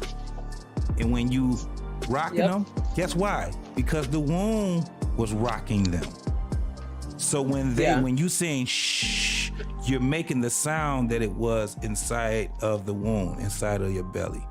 That's why we go shh. That's all I hear is shut the hell up. That's all I hear is shut the hell up. Put your little bad ass up. This, shh. Yeah, somebody else started. No, it was shh. It comforts the baby. Shut your ass up. Because their ears are new. So high pitches and high light. Oh, that's why when the baby come out, they come out and they be blinking Like, it's like, whoa, because everything, they're brand new. The skin is new. They got that new baby smell right here. You know, when you, right there, when you kiss the baby right there, and yes. Pick your ass up. That's all I That's crazy, ain't And it, also, y'all? you hold the baby on the side of your heart so they can hear the Yes. heartbeat. Because they've been hearing that all that time. Yes. So that's what it's about. Man, and this is let me tell you something. People can say what the fuck they want to say. The greatest gift that God gives us is us and each other. That's the greatest. There ain't nothing else. Anything else looks like a miracle is not as much of a miracle as we are. We are some dope ass people right here. And when we sit down and we really think about this, this is why we have to say, hey, look, we are all connected, right? And the only thing we can do is to struggle to get back as connected as possible before we die, right? I can die, but my ideology don't have to die. My thoughts can go right and transfer right to someone else. Right. That's the currency. They can take that and then they can think of it even more and they can elevate what they heard from me. And it goes on and on and on. Think I'm lying? We right here. You see this right here? Somebody thought of a telephone. Somebody thought of a telephone, and look how far we done got now. We got a telephone, a television, a camera. We have everything built in one. Calendar. A microphone, a calendar. We have everything built in one. Why? Because the technology is not this. The technology is this. Yeah. But it's from our imagination. So a weird person in all actuality is a smart person because they're thinking outside of the box. They just changed it. Think I'm lying? Look up the etymology of weird. It's not gonna say crazy. It's not gonna say any of that shit. It's a unique person. They think unique. Yeah. That's where they're from. And it takes a weird person to make some shit like this or what we're talking on. We sitting here and we got people from all different damn states. Everybody from different states and cities and shit like that, but we all right here. One mind, one sound. And we're immortalized. I'm just about to say some shit that. But you get what I'm saying? We're all immortalized connected. here.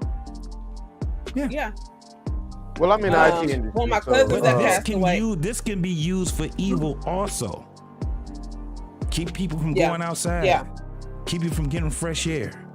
Donald Trump. Keep you from thinking outside the box. Keep you from reading books. But if you use it right and cyberbullies. Cyberbullies. All that, you got cyberbullying has been going on for 15 years. Ever since they came with these type of spaces, Facebook. That was one of the prerequisites within the middle schools and high schools 15 years ago. Cyberbullying.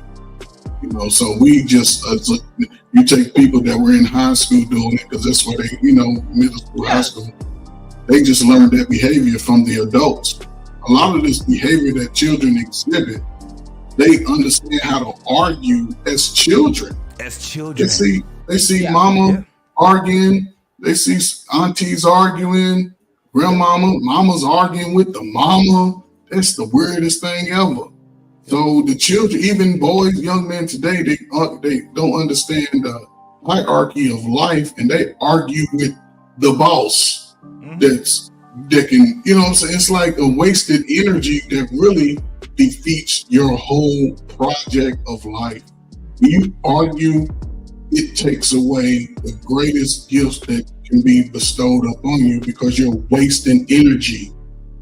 You should never argue. Get your point across, but if you get to a point where you just constantly going back and forth about rhetoric and it can't really move your life forward, and then you leave it, and then you bring your ass back to it the next day, you're going to stay stuck in it. Because after a while, you can get bitter about this shit. Right, no, that's a bicker too. But what I'm saying is, argument of bicker. There's no way, JT. Me and you talk, we go back and forth. Sometimes we agree, sometimes we don't. But if we get to a place where we have to argue every day just because you looking at my ugly self, just challenging each other. What I'm saying is, yeah. As a man, even as women, you have to understand that energy and get away from it. You have to sort of get away. It's the only way you can grow. Because you'll start taking all that. Everybody look like you, JT. I'm gonna be arguing with their ass. I mean, he remind me of this. He said this. Somebody else. He said it so right. His dialect. Holding Like grudges. It hurts. It hurts your growth. Listen, stand no Detroit niggas.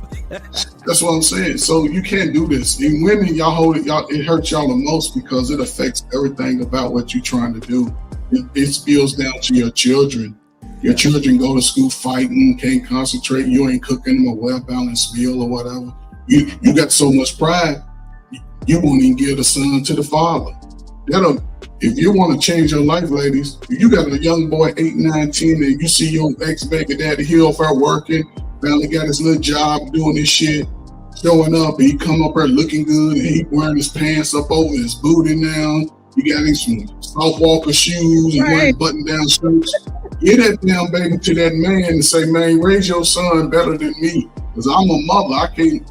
And then teach your daughters to be respectful. Don't be buying no more booty shorts or breast shirts for nobody under 17, 18 years old. The hell with that shit. You can dress as 3 or 4 that you want, but your daughter looking at you. That's all I'm saying. Options. Yeah, women have so many options, man. It's just crazy. I done seen women, I'm talking about, that dress really respectful, right? And I'm like, damn, they got a lot of options. Like, if you actually look at men, the only thing we have options in is shoes. But other than that, we've got pants and shirt. Long sleeve, short sleeve. Wife beater up under it, full t-shirt up under it.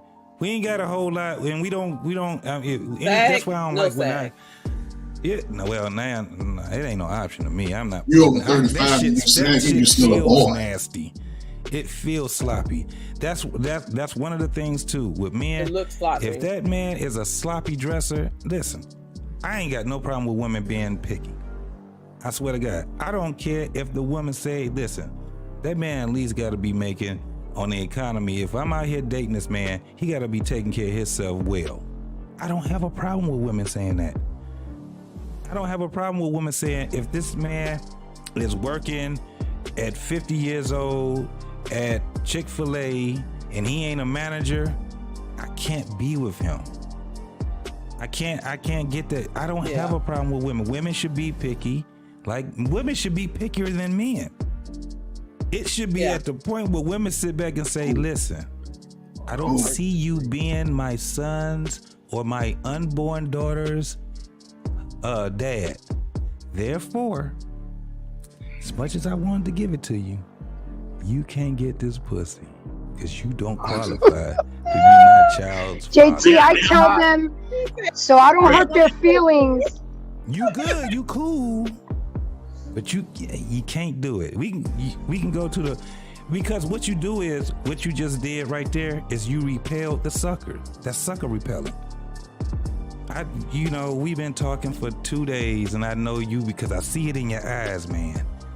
But the truth is, can't see you being my child's father. And as much as I wanted to get this pussy to you, I just can't do it. And the reason why I can't do it is because I don't want to listen. Listen to me. Sure. Best got next, okay, JT? Yeah, I'm about to end it. I cannot see my child being up under the tutelage of you. Of that but bitch. Me, I like you. Yep. I like you. You a good guy. You don't make the cut. You can't. We can go on a date. Can't get it. Pussy. So you said we should go out and you say we should go up and wet up the retarded chicks, ignorant chicks. Trust me, man. Out of the stuff we talked about today, and you would say that women should be more picky than men. I want to argue the opposite point. Men should be more picky than women because he gonna have to suck her titties or whatever and listen to her. We failed at that. We failed at the pickiness. We failed at it. Because y'all just go for looks. Y'all go for looks. No, I don't go for looks. convenience. No. It's not the looks. We're going for convenience. See, I got this If I can get legendary it, pull-out I'm gonna move. get it. I got this PA, legendary. let Bess chime in, Papa. Let Bess chime in for a second. Go ahead, Bess. I think we just gotta get up the habit, man, of telling people to get up every day. You know what I mean? Put on their trousers, put on whatever they gotta put on, dress or whatever they put on, their shoes, whatever. Go out there and work. You know what I mean? And bust their ass day in and day out to make sure they have a living. If they can't be with somebody or they're not qualified, you gotta get out of that, man. You gotta get out of that because not everybody's gonna be an owner. Not everybody's gonna be a boss. Certain people are gonna be that. Certain people are going to get those criteria, but some people are gonna work. Some people are gonna be the workers. You know what I mean? And that's just what it is. You know what I mean? It'll be nice for everybody to have ownership of everything, but that's just not reality. You know what I'm saying? It's not reality.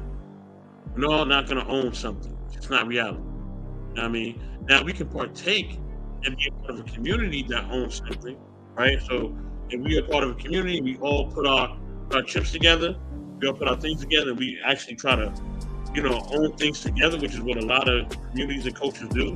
They work together, they own stuff. So you may have, let's say you have a Mexican family, right? You'll have Melissa working at Taco Bell.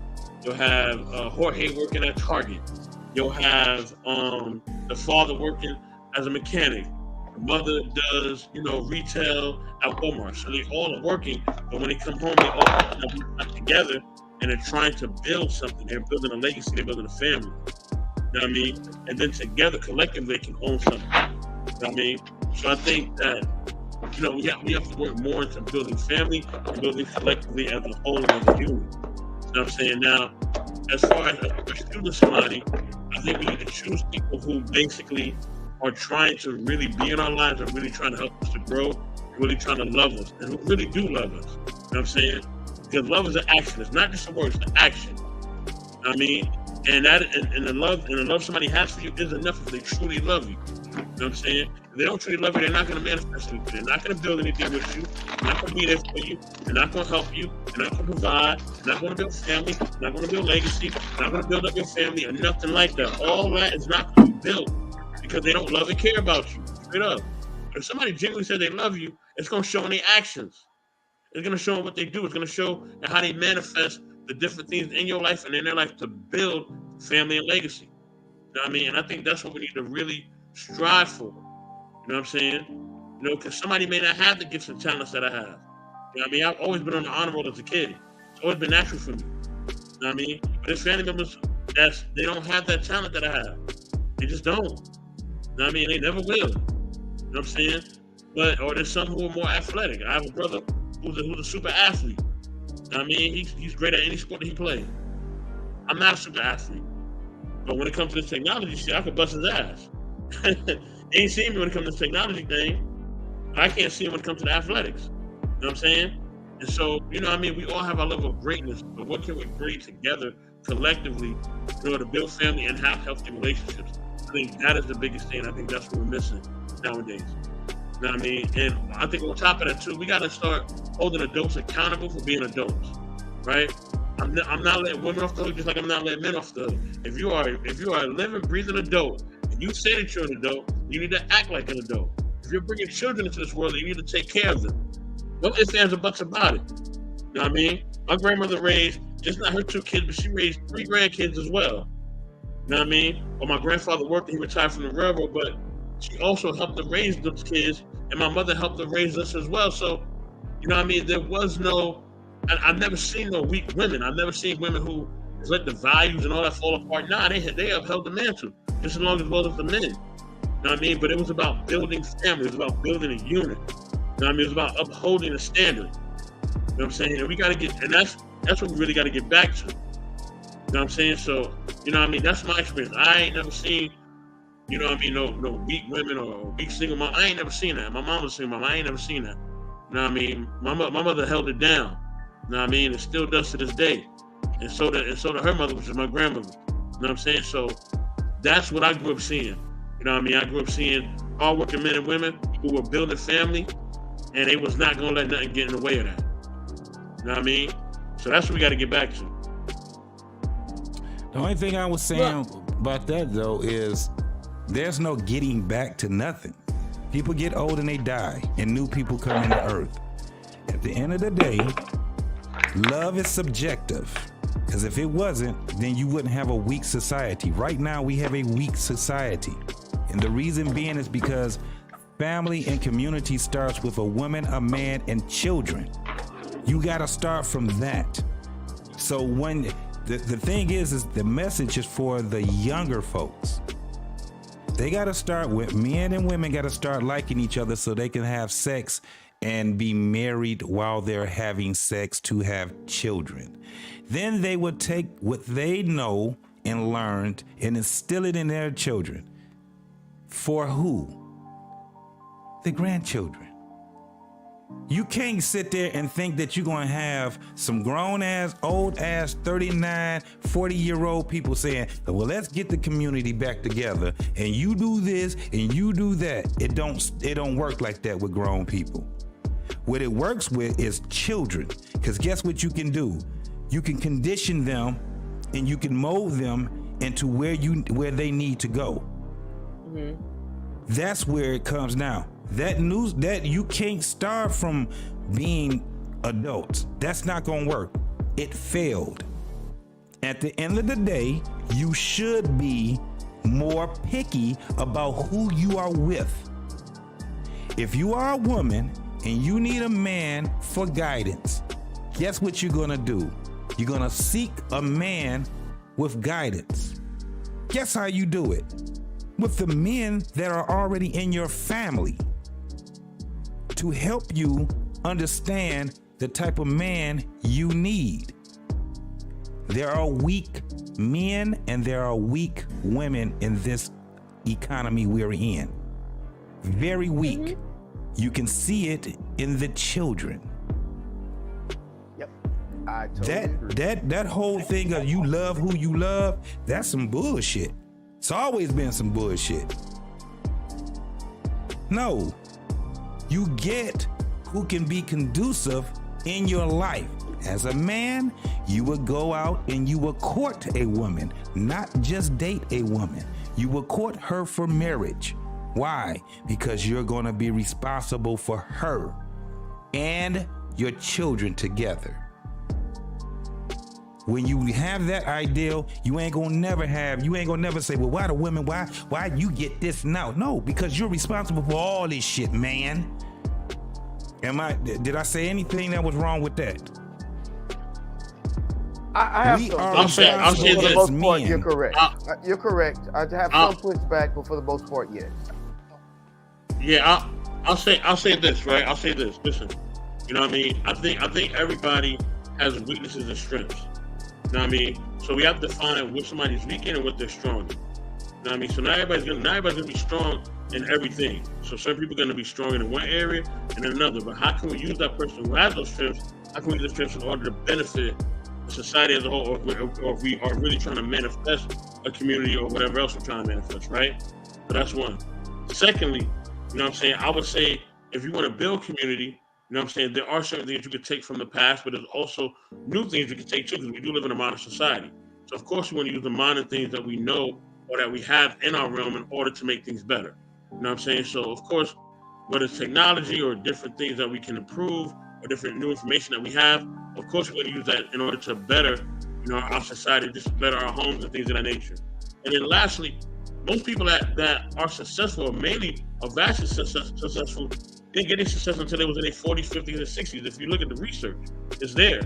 Most really, really successful people, you can say celebrities or whoever else, they didn't get it until they was older. They didn't get it when they was in their 20s and 30s. That's a new fad. That's new technology. That ain't no real thing. Now we see it more and more now because we have technology and different things of that nature. But most real successful people ain't get it till they was older. That's not true. You just look at the facts on that. You know That's not true. That is not true. It is probably true. Financially successful, but no, you are successful through the process. You are successful through the process. It takes a process. But what I'm saying, brother, is this. right? Because your argument was if somebody's over 40, 50 or whatever, just let them straight. But what I'm saying is that no, if there's somebody who is an older person and they can actually manifest something, no matter what age, because I'm not gonna do the ageism thing. I'm out of that. I don't do the ageism thing. I don't do the gender thing. I don't give a fuck about that, right? What I care about, literally, is who want to put the work in at whatever age they could be. It could be Uncle Ferg. It could be my sister at the bottom right here. It could be Grace. It could be anybody who want to put the work in. I don't care if you're a teenager. I don't care if you're in your 20s. I don't care if you're middle age. I don't care if you're senior. Who want to put the work in? You want to put the work in? We can make the work. Let's make it work. I'm in New York. I'm a hustler. Let's work. You know what I mean? But if you don't want to put the work in and you don't want to do it, then that'll be an issue. You know what I'm saying? You know what I mean? And then I'm gonna ask you, why you don't want to put the work in? I'm gonna try to figure out why you don't want to put the work in. I'm gonna still keep moving though. I'm not gonna stop what I'm doing, right? But I will ask you, what's going on? Why you don't put the work in? Like, you see the plan, you see what we're doing. Let's get it popping. Now the ball is in your court because I already showed you the tools and all that. You know what I mean? So that's just what it is. Do you believe the family is nowadays due to technology, anybody can get it popping. You got somebody who's Trey. No, I'm trying to figure out, bro. Age. Hold on, let me finish. You have somebody that's Trey Ferg age that makes a song. That song goes viral, and now they $1 million. What? Now they everywhere. Now they on commercials. Now they everywhere. Okay, bro, the probabilities. Listen, anything can be possible, but we can't live life on a balance of possibilities. That shit is failure. It has to be on a balance of probabilities. No, when you are in your 50s and you ain't did shit all your fucking life, the chances of you not being able to do anything all your fucking life is gonna be higher than it is not. Ain't no 50-year-old rappers that have just got started out being a rapper, just getting out there making a hit. That ain't how that shit works. 50-year-old rappers been rapping for about 30 years. That's how it go. It is a process, and you have to eliminate the chances of failure by mitigation. Again, if we're talking about family, you can't start from the middle. You can't start from the end. You have to start from a beginning.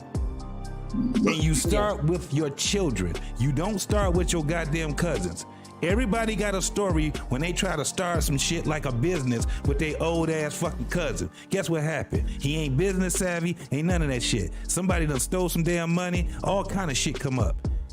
But when you start with your children, brother, that's not everybody's experience. I'm telling you on a balance of probability. I never say all, and I never say none.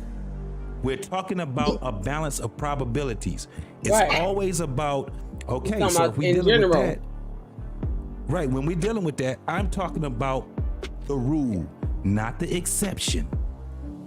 Not the exception. And I damn sure don't talk about all. What I'm telling you is through observation. Right. But here's the thing though. There is no exception to any rule if a man and a woman do not put in the work as early as possible. Yes. I don't give a damn what you say on anybody's side. Can't get around it. But what I'm saying is, when it comes to Soapbox's point, you have to be willing to put in the work. There's no exception to the rules of life. Some of us try to make it, but no, you still have to go. Men have to go through men's life in the capacity where they're building themselves, and it goes beyond the money, because I don't chase the money. Right. Do you chase money? Most people I know chase money. They stay poor for the most, especially black folk. They chasing shit. They always behind the fucking opportunity. And then when the opportunities are, no man, I don't know, I can't, something might happen. Talk themselves right out of that shit. So when you in this space and you want to change it, you have to put in the work. Now, if you still 50 years old with gray hairs and shit, talking about you want to be a rapper, you're a fool. You still a fool. So still a boy thinking that way. But on that journey up until that point, what you gonna rap about? Diversifying your portfolio? What I'm saying is, you ain't got a portfolio if you're trying to rap. It's simple and plain. I don't know no rappers today. But what I'm saying is, you're young, you're in a space, whether you're a single man or single woman, the worst thing you can do is focus on other people looking at you. Oh yeah. The worst thing. So you build yourself regardless of what it is. Take money out of it. Learn how to fucking sew. Learn how to learn how to do. It comes down to working with your hands. We talk Get a lot. trade. Yeah, but not only that. Look, YouTube offers spaces, and y'all see it in some capacity where you can reinvent yourself in any capacity. Look, ladies, start showing the man that you know how to cook. But hey, look, and stop trying to tell everybody everything. Write your ass down a list of shit. So when you meet a man or woman, read this list. If you can follow that list, we good. If not, don't call me, don't text me, don't DM me, because I don't want to waste time. We waste too much time. If you got children, single children, focus on your children. Forget the relationship. Y'all ain't doing nothing but having sex anyway. You ain't trying to build nothing. Just focus on your children. Teach your children not to live the life that you live. Don't say man ain't shit, women ain't shit. Baby, this is how we gonna do it. Yeah. You don't got to know about you having your booty out until they old enough. They don't need to know how somebody treated you till they damn near ready to leave the house. That happened to you. I didn't experience that because you love me, mama and daddy. If anything happened to you, I'm gonna take care of you. Not like I can't fucking wait to get up out of this goddamn house. My baby, you 40 years old, man. My cousins, how old was you? I was 9. What the hell? That's child's play. We got bigger fish to fry than each other. You better worry about other people coming in and moving in your neighborhoods, moving you out of your fancy apartment, making you lose your six-figure job, making you lose the little stuff you bought. You gotta just work on like something. Really, everybody should be working on themselves at some point. If you want different, you focus on self. Be selfish as hell. Be selfish. But be that's fair. what I'm saying. But be fair about it. My biggest equalizer to this, right? What you're saying is what we have right here. Technology, what we're doing right now, right? So somebody could be on this thing. On a single sheet.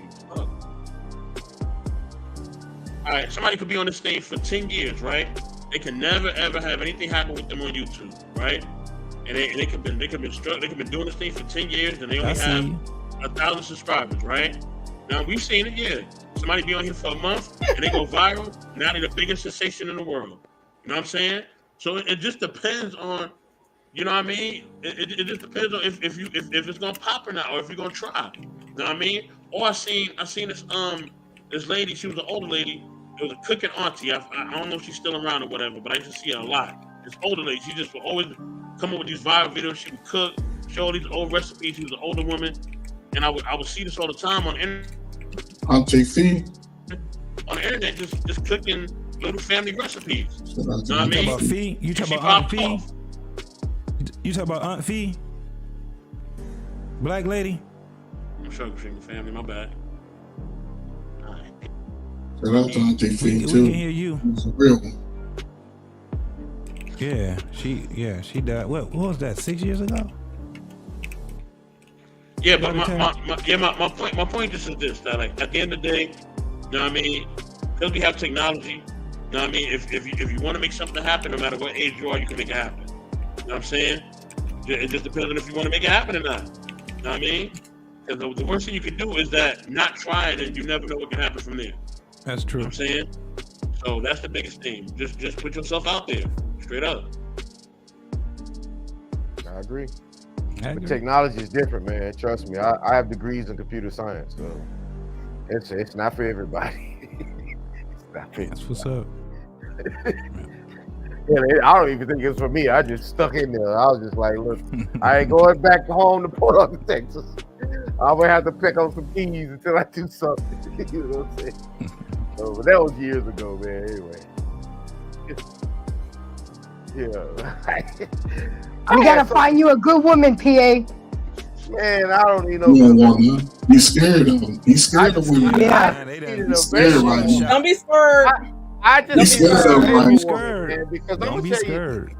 what I need a good woman for. All I need is an available woman, which is hard. Here we go. And she needs needs to be open to me more than 3-4 times a week. And she needs to just not ask me for too many things, because I'm not gonna sit up there. No, you ain't never experienced a good woman, though. Because I'm not no trick. I ain't finna That's give it, her JT. shit. I That's got it. millions. I got a lot of money in my account. And I ain't finna give her There you go. There you go. Don't lead with your money. Then you wonder why women love you. You ain't You never. go, I got Don't money. lead with the money. I'm not never following experienced a or good woman, leading bro. with it. I'm not Let me following tell or you. leading with it. No, you can't have it. That's my I money. think that's what And this then that's my and, see, and I want to. I I want actually- to go back to a point. I want to go back to a point real quick about because I come from a family where my mother left me millions of dollars of her inheritance, which she's still alive, which I don't know why she kicked that over to me, but that's neither here nor there. Shout out to moms. Yeah, shout out to mom. And so sometimes, and my dad, he had certain things and stuff, but something else happened. Shout out to dad. But like ladies, sometimes, man, it ain't all that you can just be like, oh man, we need the man to sit up and build a family. Man, mama come in with a whole lot of stuff attached to her belt, and somebody got to handle that, because my mom's getting older, and I hope she's here for another 30, 40, 50 years, but it's highly unlikely. You know what I'm saying? Because she'll be the oldest person on the planet. And you know what I'm saying? Now, so ladies bring in certain things, and I just want to, and now that's not the rule. That's not the rule. Usually ladies come in busted, broke, and disgusted. But sometimes they come in with a lot of things that really need to be handled. And I'm gonna tell you, she picked her oldest son, which happened to be me. So like, look, you're gonna have to take over the reins of this shit, because I'm too old to do it myself. And my brother is sitting over there with spaghetti in his head, and I need to get my boy, he ain't even had children. He spent the 80s chasing gremlins and leprechauns. And so now everything that my ancestors have left from, it's pretty much, I don't know, I already put it, it's all in your name. So hold it down, and good luck, son. Right, Yeah. You have a son? You have a son, my brother? You have a son? Yeah, I do have Are a you son. Let me ask you this question. You said you're leaving the stuff to him, and based off what I heard, you got spoiled a little bit. So with that, are you teaching your son how to live in this modern world based off your legacy, like what you already have? Are you teaching him how to navigate women, not hold grudges against women, but look for a wife early? The answer just to be that, out here in the field tricking his money off.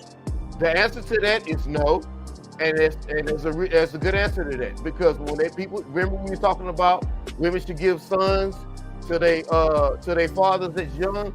She only did that. She only did that when he was 3, and he would go back home crying, because when he was 3, I don't punish a 3-year-old. He's 3. How old is he now? He's 16. Now, Do you have that same type of, is he coming to see you now for that good father information? Because 16-year-olds need a man with some balls to teach him how to be a man. Yeah, but he's in the phone. I need to touch him. You text him? Yeah, No, but still, y'all can hang out. Show him how to wear your Kango. He wear Kangos and shades. Show him how to do it. Now he got a whole different swag, man. He got a whole different swag. That's minor. That's minor. He got a whole different swag. That's minor. That's minor. But no, I need to touch him, because I don't care about his clothes. I don't care about that. I need to touch him so that I can. And I'm already touching him, but his mom is hanging on for them last couple of years, and I'm gonna just wait that shit out. And matter of fact, it's one more year. He's finna be 17 quickly, but I'm gonna wait that out. Yeah, he's still in school. Is he good in school? You're a good student? Yeah. He's similar to my family. Well, that's smartness, man. He got you in him. That's greatness right there. If he's a smart dude, do he look good? Is he handsome? He got he looks like me. Yeah. Okay, so- is he handsome though? I don't know if you look good. I can't say. I don't know. Do you have the confidence in yourself? Is he handsome? Well, I have no problem pulling. Is he handsome, man? Just say yes or no. I would say I'm not gonna say a man's handsome, even if that's my No, you son. say yes. Your What is son, wrong man. with It's that? not- That's your son. That's your son. He get chicks. He get chicks. Is that good enough? Is he handsome? Girls. Let your pride go, brother. Let your pride go. Is he Girls handsome? been asking, Even if he wasn't your girls been son, asking me to brother. kiss him since he He's a was young a baby. man. But He's even a if he young- wasn't he's a young man. your son, brother, we ain't that damn. If you confidence in your sexuality, there's nothing wrong I with am. saying another man is attractive. You be like, damn, the women be on Attracted him. to who? To me? But he's a Women, kid though, women. brother. Hold up, it's a The only way I can say that is because I see women around him, they trying to kiss him on his lips and ride this car. You that I can lie bought to him. yourself if you want to, bro. Yeah, We yeah, are yeah. all human beings right Yeah, here. he- You he know tried what to an ride his car, asymmetric kiss is. on him. So I was You know what an ugly motherfucker is? Shit, we That's all me. know Beetlejuice is ugly as hell. We all know that goddamn Flavor Flav is ugly as hell. Man, he Come got on, bitch. bro. Flavor Flav had bitch. No, man. What I'm It's- saying is listen, this: that's it's nothing. ridiculous, It should not be a problem with a man saying that that's an attractive guy right there. Your son, Yeah, man. I haven't you said heard it- anything let me like tell you this since, something. You since said it in middle your head. school. You woke up. There ain't never Yeah, been a what dude you that say, sat back and said young lady? Denzel What'd you Washington was say, an ugly young lady? motherfucker, but he got a woman. Huh? I had to You deal know, with something in the back. That's I why don't know if he's attractive No. though. What'd you say? I said But the I girl haven't said- heard anything like this since middle school. Right. You know, like Only reason I know Oh, a man, girl you're a is grown being ass a man. dude. Hold on, let us speak. Ain't nothing gay about First, let saying the lady speak. you can You say a get car girls. is attractive. You can say a dog is cute. You can say, and you can't just sit back and be like, yeah, doobie, because we It's already wild. know we got our ways on how we say it. But when you say My son is "Yeah, handsome as hell. He that look like nigga his be damn getting daddy. bitches. Now, You know what it is? It I ain't don't because see he him got do with good that shoes. bar Yeah, back. he handsome. I don't see what him do with that bar back does when girls faint and give him drinks. I It ain't ain't seen that that. deep, The bro. gift of gab. Wait, It what's ain't up? that Oh, deep, well, I bro. don't It know ain't if he that deep, necessarily has the gift of gab, but girls be like, the girls want to Just kiss your him and hang out son. with You him. don't know if your son is handsome. Yeah. Everybody in my family gets girls. So, I didn't say if he gets girl. I said, is he handsome? what the fuck? I mean, It's a It's yes, Yes or no? Yes or no? Yes As a or no? man, you can say that. That's a Answer seed. well, that. it's not no. No, it's a It's yes. seed. Well, listen. Yes. Well, My son is handsome. Hey guys, I gotta go. I've never heard I got no a lot man- of things to do, so Yeah. I appreciate. I'm loving the conversation. Yeah, I can come back in another time earlier. I've been trying to do final thoughts, but the conversation gets better and better. Hey. I'm not gonna deal with a man. I was busy doing the whole thing. I'm Get the like, lady It's your son. Just say my son is handsome. Take Let Even the if lady he ain't. speak on this. I All right, don't know let the if he lady is speak. or not. Let the lady speak on this, because brother, you. Yeah, I'm not I'll gonna put a tell you. picture of my son on this damn screen. I mean, I would, but You don't he- need to do that. Girl- You don't girls need are to do that. attractive. You know if your son is handsome or not. You No, know. I don't. You He a know, hater. I don't. He I'm a not a hater. woman. He's a hater. He's a hater. What He's does a it have to son. do with being a woman? Man. But no, I was saying that I haven't heard I'm nothing, not a nothing woman. like this since middle school when I was dealing with other kids. You know, like they saw a picture of my brother. And Right. he's my half brother. I'm just saying that in retrospect that he's what my He's your cousin, what our cousin say is he's a Blaxican. He's a you know. But they were like, oh, he's cute. I was like, yeah, he's cute. You said you said your brother's cute? Yeah, he's my brother. I'm not blind.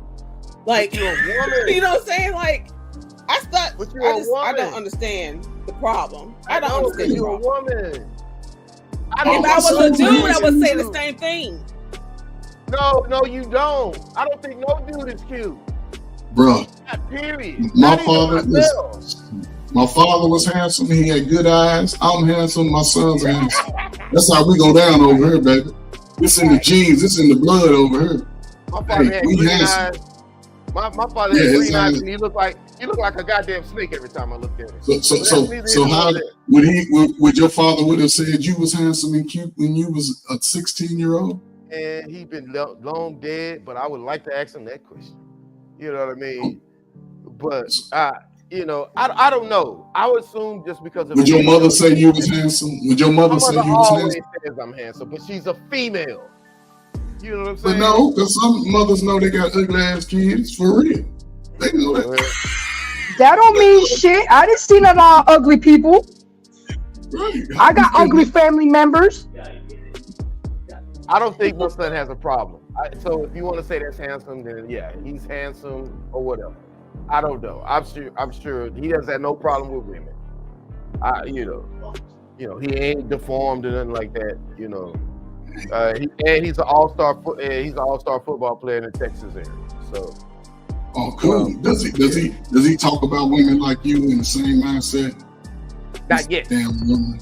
Not yet. You can't put that on him, man. Don't put that on that young man. No, but I'm going to give him. I'm going to speak on him on all of my experiences, man. Man, you can't put that experience on him. Let him live his own experience about it. You just got him on how not to get tricked in the game. That's what you can't say. Right. Women are like this because you're not going to date the young women that he's dating. You're going to be a father, grandfather to them. You got to let him see it. Say, son, you're not going to get tricked. I'm going to show you the signs when it's time to get tricked. Good women. You know how I'm going to teach him? I'm going to tell him the story of how I got tricked. By no, you can't do that. No. Wait. You can't tell him your story. Is this dude glowing in the dark? Like what? That black light, man, that's revealing a lot. Oh, you talking about my setup? Yeah. I got a few lights here. I got a bunch of cameras, a bunch of screens. Yeah. How you guys doing? You think you handsome too? You think you look good too? Now, I think damn son look good too. I bet you do. I think you have no problem answering that. Right. Yeah. I think I look good. Of course you do. Sometimes. Yeah, so selfish ass, man. Selfish. Yeah. Now sometimes I got a little pot belly because all I do is drink, talk shit, and steal money. But that's just my. Do you steal car stereos? Say again. Do you steal car stereos? You still can. No. Can you steal a car stereo? Because I look at my took you too long to answer. Yeah, how you get into that? It took you too long to answer. In one of my cars, the stereo's built in the dashboard. Both of them actually. Both of my cars, the stereo's built in the dashboard. That ain't stopping me. My son car, I just bought him. I bought him one of these luxury. I don't want to call him. Your son has a car. We don't care about the being luxury. As long as he takes care of it. Teach him how to check the oil. Teach him how to check the oil in the car. Check the brake fluid. How to change the tire. Teach him all that good man shit. Well, no, I bought him an electric vehicle. They don't have any oil in their car. So, electric vehicle. Yeah, I bought him a electric vehicle. Electric vehicle, man. You know how much? Oh my God, it costs more to keep. A 17-year-old, you bought him that kind of car? Yeah. Why not hybrid? Look, man, stop counting my pockets. Did you count your pockets? You telling us about your pockets. Right. Now the electric vehicle has an iPad looking thing at the front. You can yank that out of there. Now that's still in the car stereo. But my car, you can't kill the car stereo. That's all I'm gonna say about that. Hi, Jedi. Yeah, I got the money to buy it. So what? I am. So what? You know what I'm saying? So what? Sorry. What I'm supposed to do? Not get it? So what? My mic is muted. Okay. I bought him a car. So what? Okay. Well, maybe now we can get into our final thoughts. You know, it's only been about an hour I've been trying to get to it, but that's okay. That means we're having some good conversation. And Baz, I finally connected the dots. I'm like, I've talked to her. Sir Harold Speaks Sunday nights, right? Yeah. It's been a minute, Ma. I'm like, wait a second. I haven't seen her in a minute. So good to see you. Right? It's like you've been MIA for real. Yeah, shout out to the Dustin. All right, so we're gonna go around the panel. We had a great conversation tonight. We talked about effectively arguing, things that happen, things that we do, things that we can do better.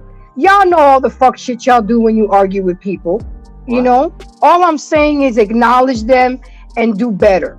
because it's not worth it. Life is too short. This is not my final thoughts. I'm just setting it up for y'all because I write everything down. So with that being said, Unc, are you there, or did you go take a break real quick?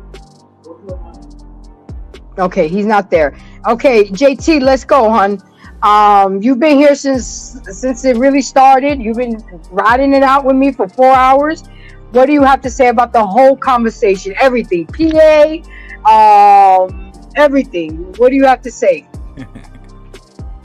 Oh man, we had a great conversation. What's going on, Mike? What's popping with you, man? Come on, man. I'm seeing this. Before I start, let me say it. I've been seeing this brother right here. He is. I'm looking at your content too, bro. Love what you're doing, man. Thank you, man. Most definitely. Appreciate Love it. what you're doing. Thank this you. brother has, like, it feel like he was the young dude that's growing up to be this wise man, bro. I'm just, damn, I'm proud of you, bro. Maturing. Appreciate man, it. I'm telling you, we done had conversations, hours of conversations, man. And I love what you're doing, brother. Keep doing what you're doing, bro. Most Appreciate it. definitely. Appreciate it, man. Absolutely. So, yeah, when it comes down to pretty much when we're talking about, and I like what you said, embracing arguments effectively, right? A lot of these things that we go through, we have to look at them as lessons, right? We cannot act like we're not human beings. We get angry, mad, sad, we get happy, and all of these emotions that we have. The key is to understand how to manage it, right?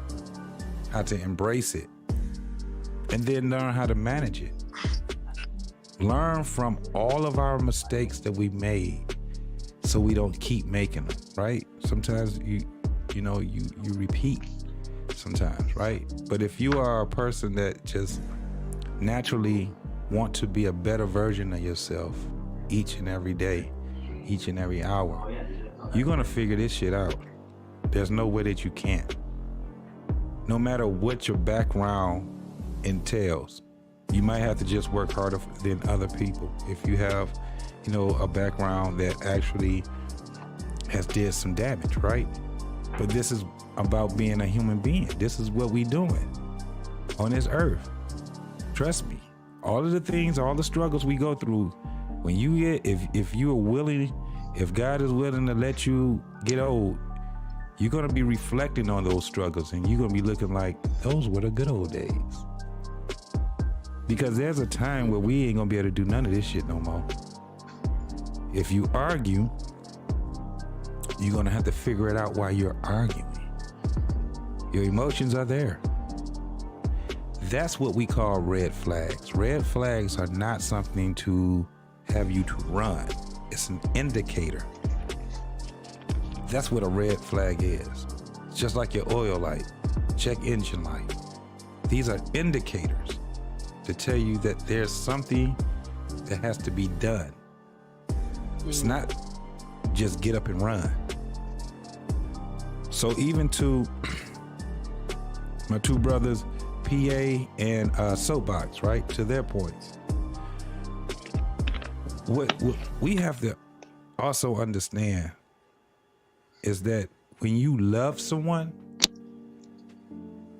you don't be loyal to their mishaps, right? You can't. You're a slave to their mishaps. If you got a person that is toxic in your life, beating on you, being abusive, all of these things, you may have to get out of their way, right? Get away from them because that indicator came up. Alert, alert. You're gonna have to do something about it. But when you stand there and act like it didn't happen, guess what happens? It's gonna get worse, right? So it means that we have to do something. Doesn't mean that you always have to go. I think, and this is and I don't wanna make a big old conversation all over again, but I gotta say this. In all actuality, from the side of abuse, anything can be worked out. what we have to do is put our ego in check in a lot of instances. Sometimes we leave when we ain't supposed to be leaving. Sometimes we avoid when we're not supposed to avoid. And I think that's a big problem in what we have in society now. People are willing to give up too fast because of all of these indicators that's in it. Some of us, you know, it's like our past is still right there waiting on us. So somebody can say something out of pocket to you, and then you get very sensitive to it, right? And instead of being willing to work it out, you run, you avoid, you do these things like that. And when you do those things, don't mean that it ain't gonna come back up to you. Like, you got people that are serial daters, right? When the relationship goes sour, what do? They end it immediately. Then they go to the next person.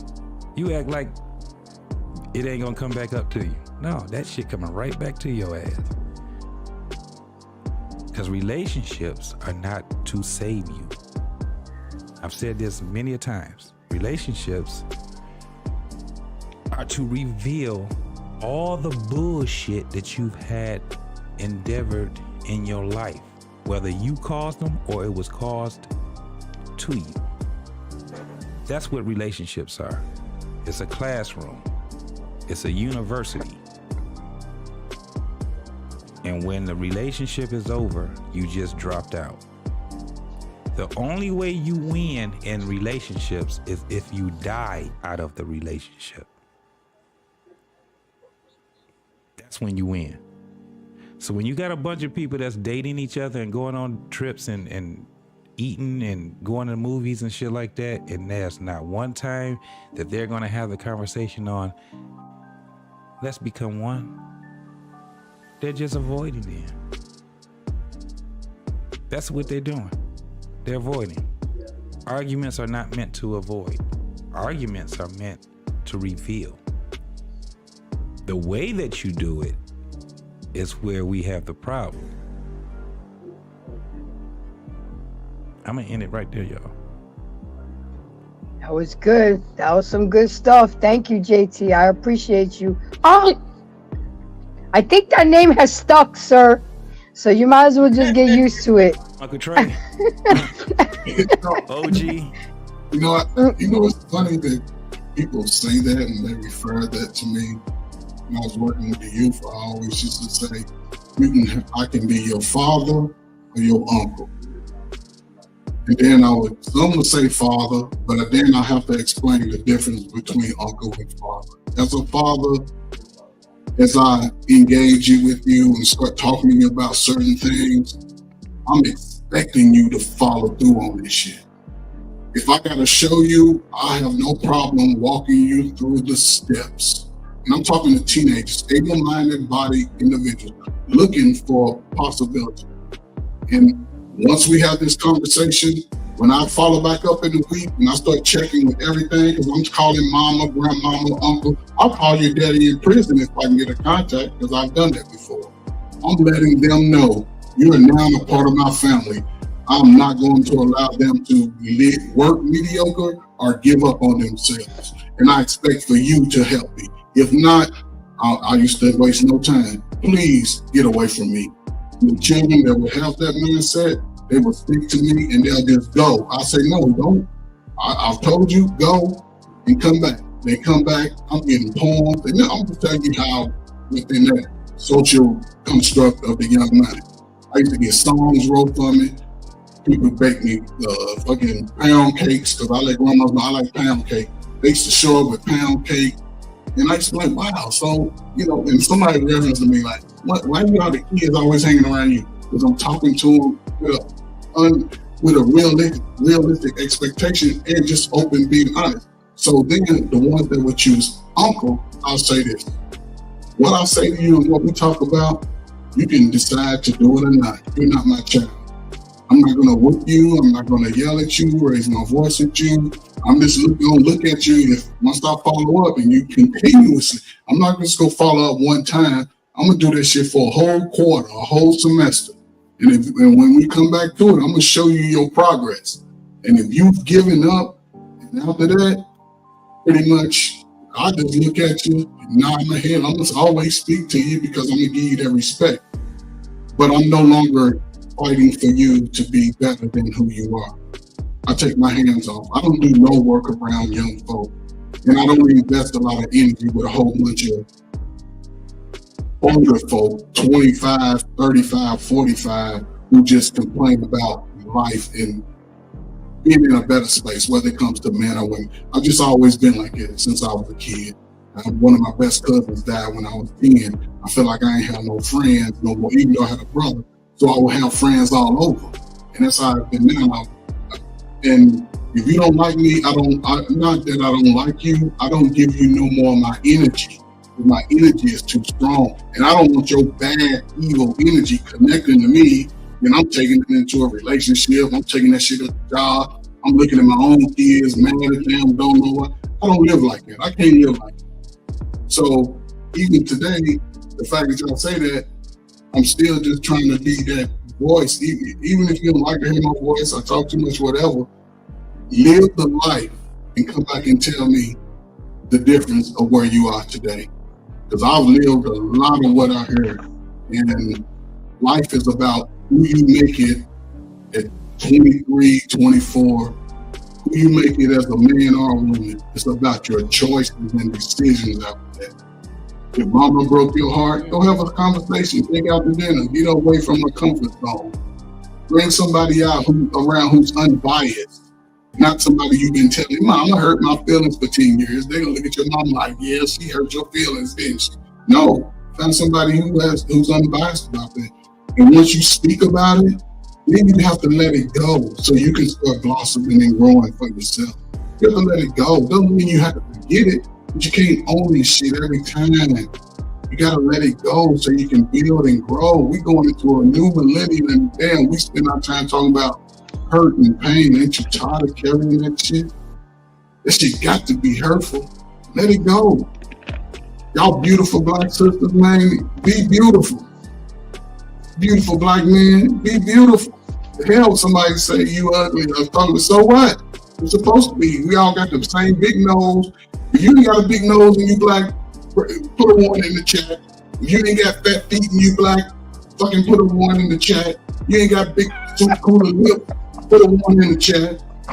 If you ain't light skin, dark skin, every other color complexion, put a 1 in the chat. Please let me know. We all are the same. We are different individuals, yes. Be the flower that you can be. So, it's not hard, people. We should be able to build better than this. We need people to get together because we ain't gonna make it without that shit. Y'all can take that shit for granted if you want to. I don't give a damn if you're making $20 an hour. Y'all both can make $20 an hour. Because the children's future depend on that. And they ain't gonna have shit. Because understand, this is my last thing. Social Security pays this stuff forward. If everybody chooses not to go to work and think you can say and talk about a lot of shit, you better be talking to make an impact not just on your life, the people around you. Because when you start looking like you better than them, they gonna come in and take everything you get. And what you yep.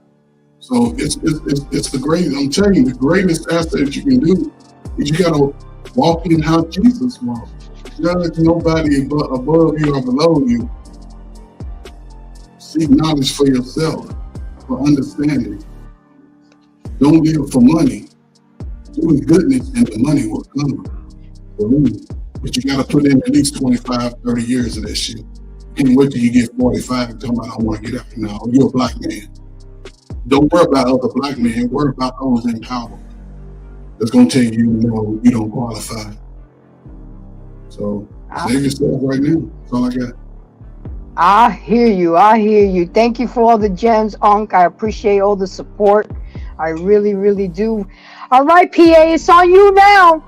You brought a lot of good conversation to tonight's show. You know, we derailed a little bit, but I just felt that comment was important. We got a lot of gems out of it. But go ahead and wrap up everything on your final thoughts on the conversation, everything. And don't lead with money. Lead with money. Don't lead with money.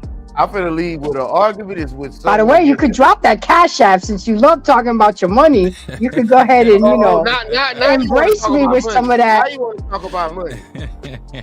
So, I was gonna say an argument is pretty much, man, and this is in any dynamic, whether it's a country versus a country, a group of people versus a group of people, is when someone getting their feelings.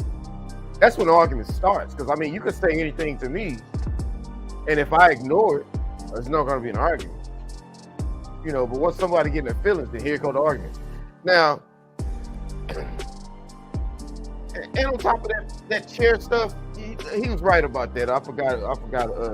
If I got to get in a chair and face you face to face and talk about something, I don't need to be with somebody. Nah, I'm good. You know, and if somebody getting in an argument with you in the first place, you probably don't need to be with them in the first place. But if you got to sit there chair to chair, face to face, that's just only on important topics, not all the time. Yeah, don't sit in the chair with my ignorant asses. I'm gonna pull out my Johnson and be like, okay, talk to this. You know what I mean? And then we're gonna make this argument go away.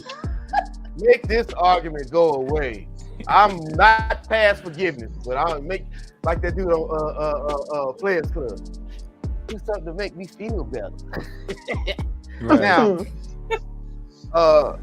and this is what I know. Women are only loyal to their feelings, man. I'm just keep that a buck that I know. And now I can't talk about men because I don't deal with men except for my son. You know what I mean? And women, I don't even deal with my brothers anymore. That's another story. Women's heads are harder than hippo ass, man. So when you argue with them, why you arguing with them? It ain't going through there. It ain't going through there. It's just like sitting there and talking to a hippo's ass. It ain't nothing gonna get. Yeah, do you even like women? Do you even like women? I like them a whole lot. For one thing and one thing only, right?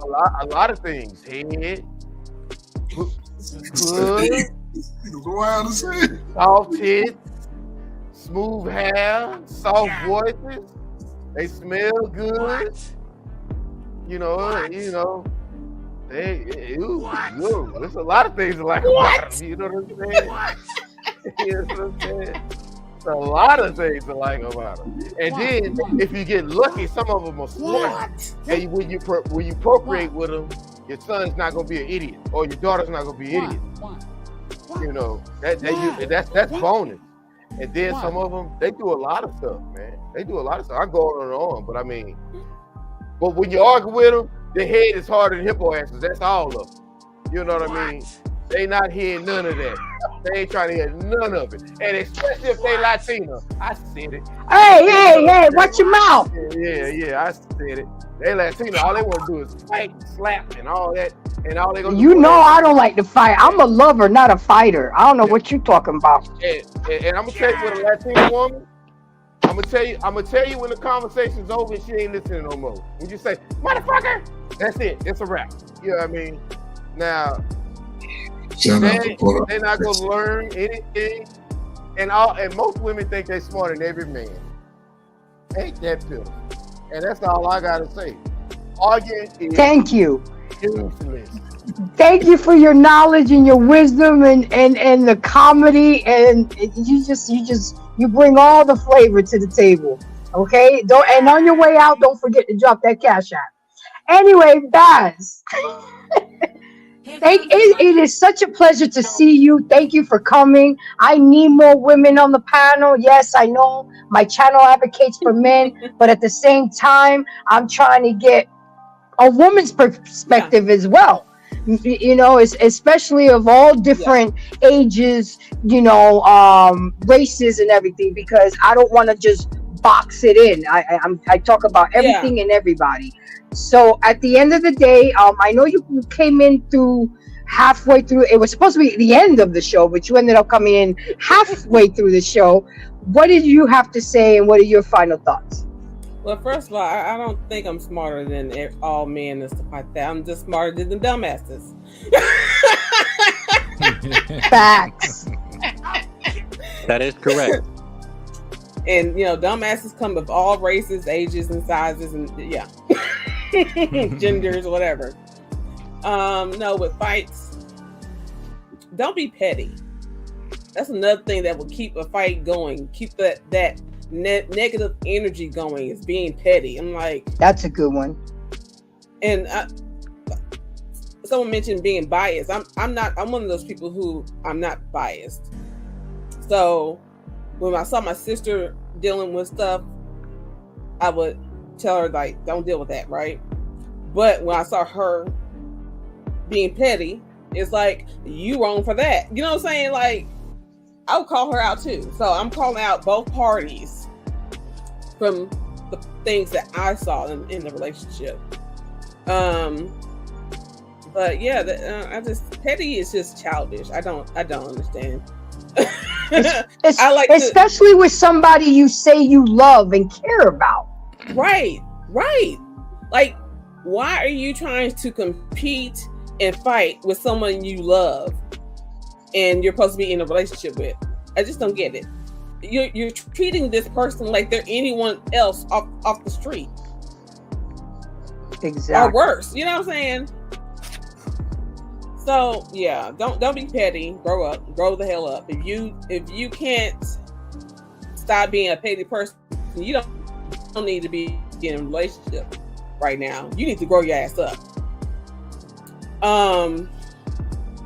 And you should be debating. You shouldn't even be fighting. Like you said, Grace, embrace. Like you said earlier, you're upfront. I'm upfront too. Like when I'm starting to talk to somebody, we're not gonna curse each other during a debate. We're not gonna use curse words. You know what I'm saying? Like, and we're not gonna get physical. Those are my 3. We ain't doing it. And so once I've said this, if you try me, I'm leaving. And I'm done with you. Because I already told you. So yeah, like your standards and your and the things that you say that you're not gonna deal with, stand on it. I don't see the point of being with this person who doesn't respect you in that sense. If they can't respect the things that you don't want to deal with, why are you with that person anyway? Why are you holding on to drama? Mm-hmm. No, I'm not with it. I hear you. Well, Baz, thank you again for coming. You're welcome here anytime. I really appreciate you. Jedi, are you there or are you just chilling? No, I'm right here. I mean, I know you came at the tail end of the show. I don't know how long you've been watching. I do appreciate you coming in and it was nice meeting you. But if you have any final thoughts, this would be the best time to say it.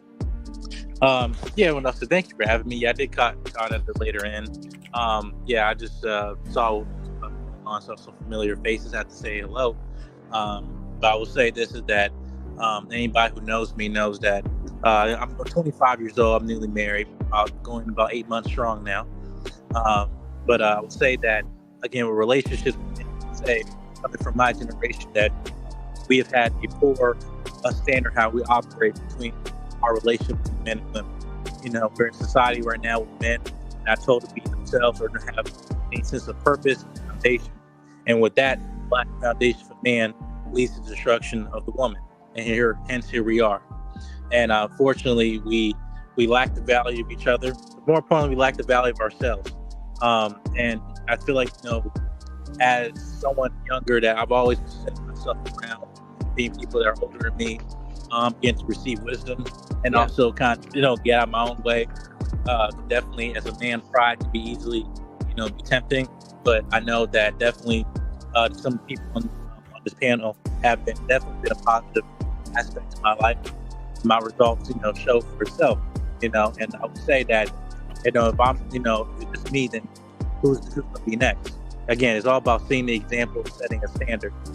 But more importantly, I'll also say that it's, you know, it's a choice to be angry, it's a choice to be combative in a relationship, but it's also a choice to forgive. You know, it's a choice to actually, you know, let go of unnecessary behavior or frustrations that are unnecessary, because again, we can get, mad over the smallest thing, and yet we try to give a permanent solution to a temporary problem. And that's been very self-destructive for a lot of people, especially of us as Black people. And I would just say again, that there's the old phrase, you can be the captain of your fate or master your soul. But whatever type of spiritual belief you come from, God intended life to come from you, not at you. That's how you got to respond. Nice. Thank you very much for that. And again, it was a pleasure to meet you, and I'm definitely going to go sub up, because I stay connected with family that stay connected with me. So with that being said, thank you. Look, absolutely. Look, everybody argues. You argue with your mama, you argue with your daddy, you argue with your kids, you argue with people at work, you argue with your person you're involved with. But not everybody argues well. Not everybody argues respectfully or productively. Constructive arguing is something of an art form, and sometimes a good argument that's handled with respect, understanding, and respect will and improve relationships. And all I can say is that I hope that my embracers can embrace the gems that I have dropped, my colleagues have dropped, the people in the chat. It's not to win an argument. That's not the point of an argument. It's not the point to attack them personally. It's not the point to bring shit up in their face and use information that they've told you in confidence against them, but rather to reach a compromise and resolve conflict, a solution together. So with that being said, guys, I just want to... Yes, ma'am. I forgot to mention respect cool off time, because some people get worked up real bad, and that's not the time to debate. You know what I'm saying? Sometimes you need time to just cool off and then come in with logic, because anger isn't logical, nor is any other emotion. It's not logical. So yeah, cool off first. I don't know if you heard me say this, but I have a habit of, if I'm involved with somebody, because I know how I can get, I use a code word, and usually it's red zone. I'm going in the red zone, and I want that person to respect that I'm getting to a point where I'm going to become unreasonable with you, and respect that. Okay, right. And I usually will go for a walk, go walk the dog. Or if he leaves, I don't care if he leaves, but let me know that you're leaving, because a lot of guys like to leave and come back on purpose for hours just to piss us off and make it worse. Go leave and go get me an iced coffee or something to get, or something to eat or something, but don't leave to make the situation worse. But I'm just piggybacking on what you're saying. Cooling period is good. Go to your man cave. I go to my room. Or use a code word. Use a code word, and everybody just shuts the fuck up and goes and go back to your corners. And I was saying, because I'm a sports chick, I use red zone, because guys understand that I'm going into the red zone. Either you're making me go into the red zone, or I'm allowing myself to go into the red zone. Either way, let's back off for a minute, and come back and regroup. So with that being said, guys, I just want to say once again, thank you for coming. It was a great conversation. Next week topic, Stanley already gave it to me. I've already been doing research. How learning to build with the person you're with. Then what's the point? What's the point? So that's going to be next week topic. So come back and join me. So like I always say, embrace yourself and embrace each other. Have a good night, guys. And I really appreciate you. Peace. Take care, guys.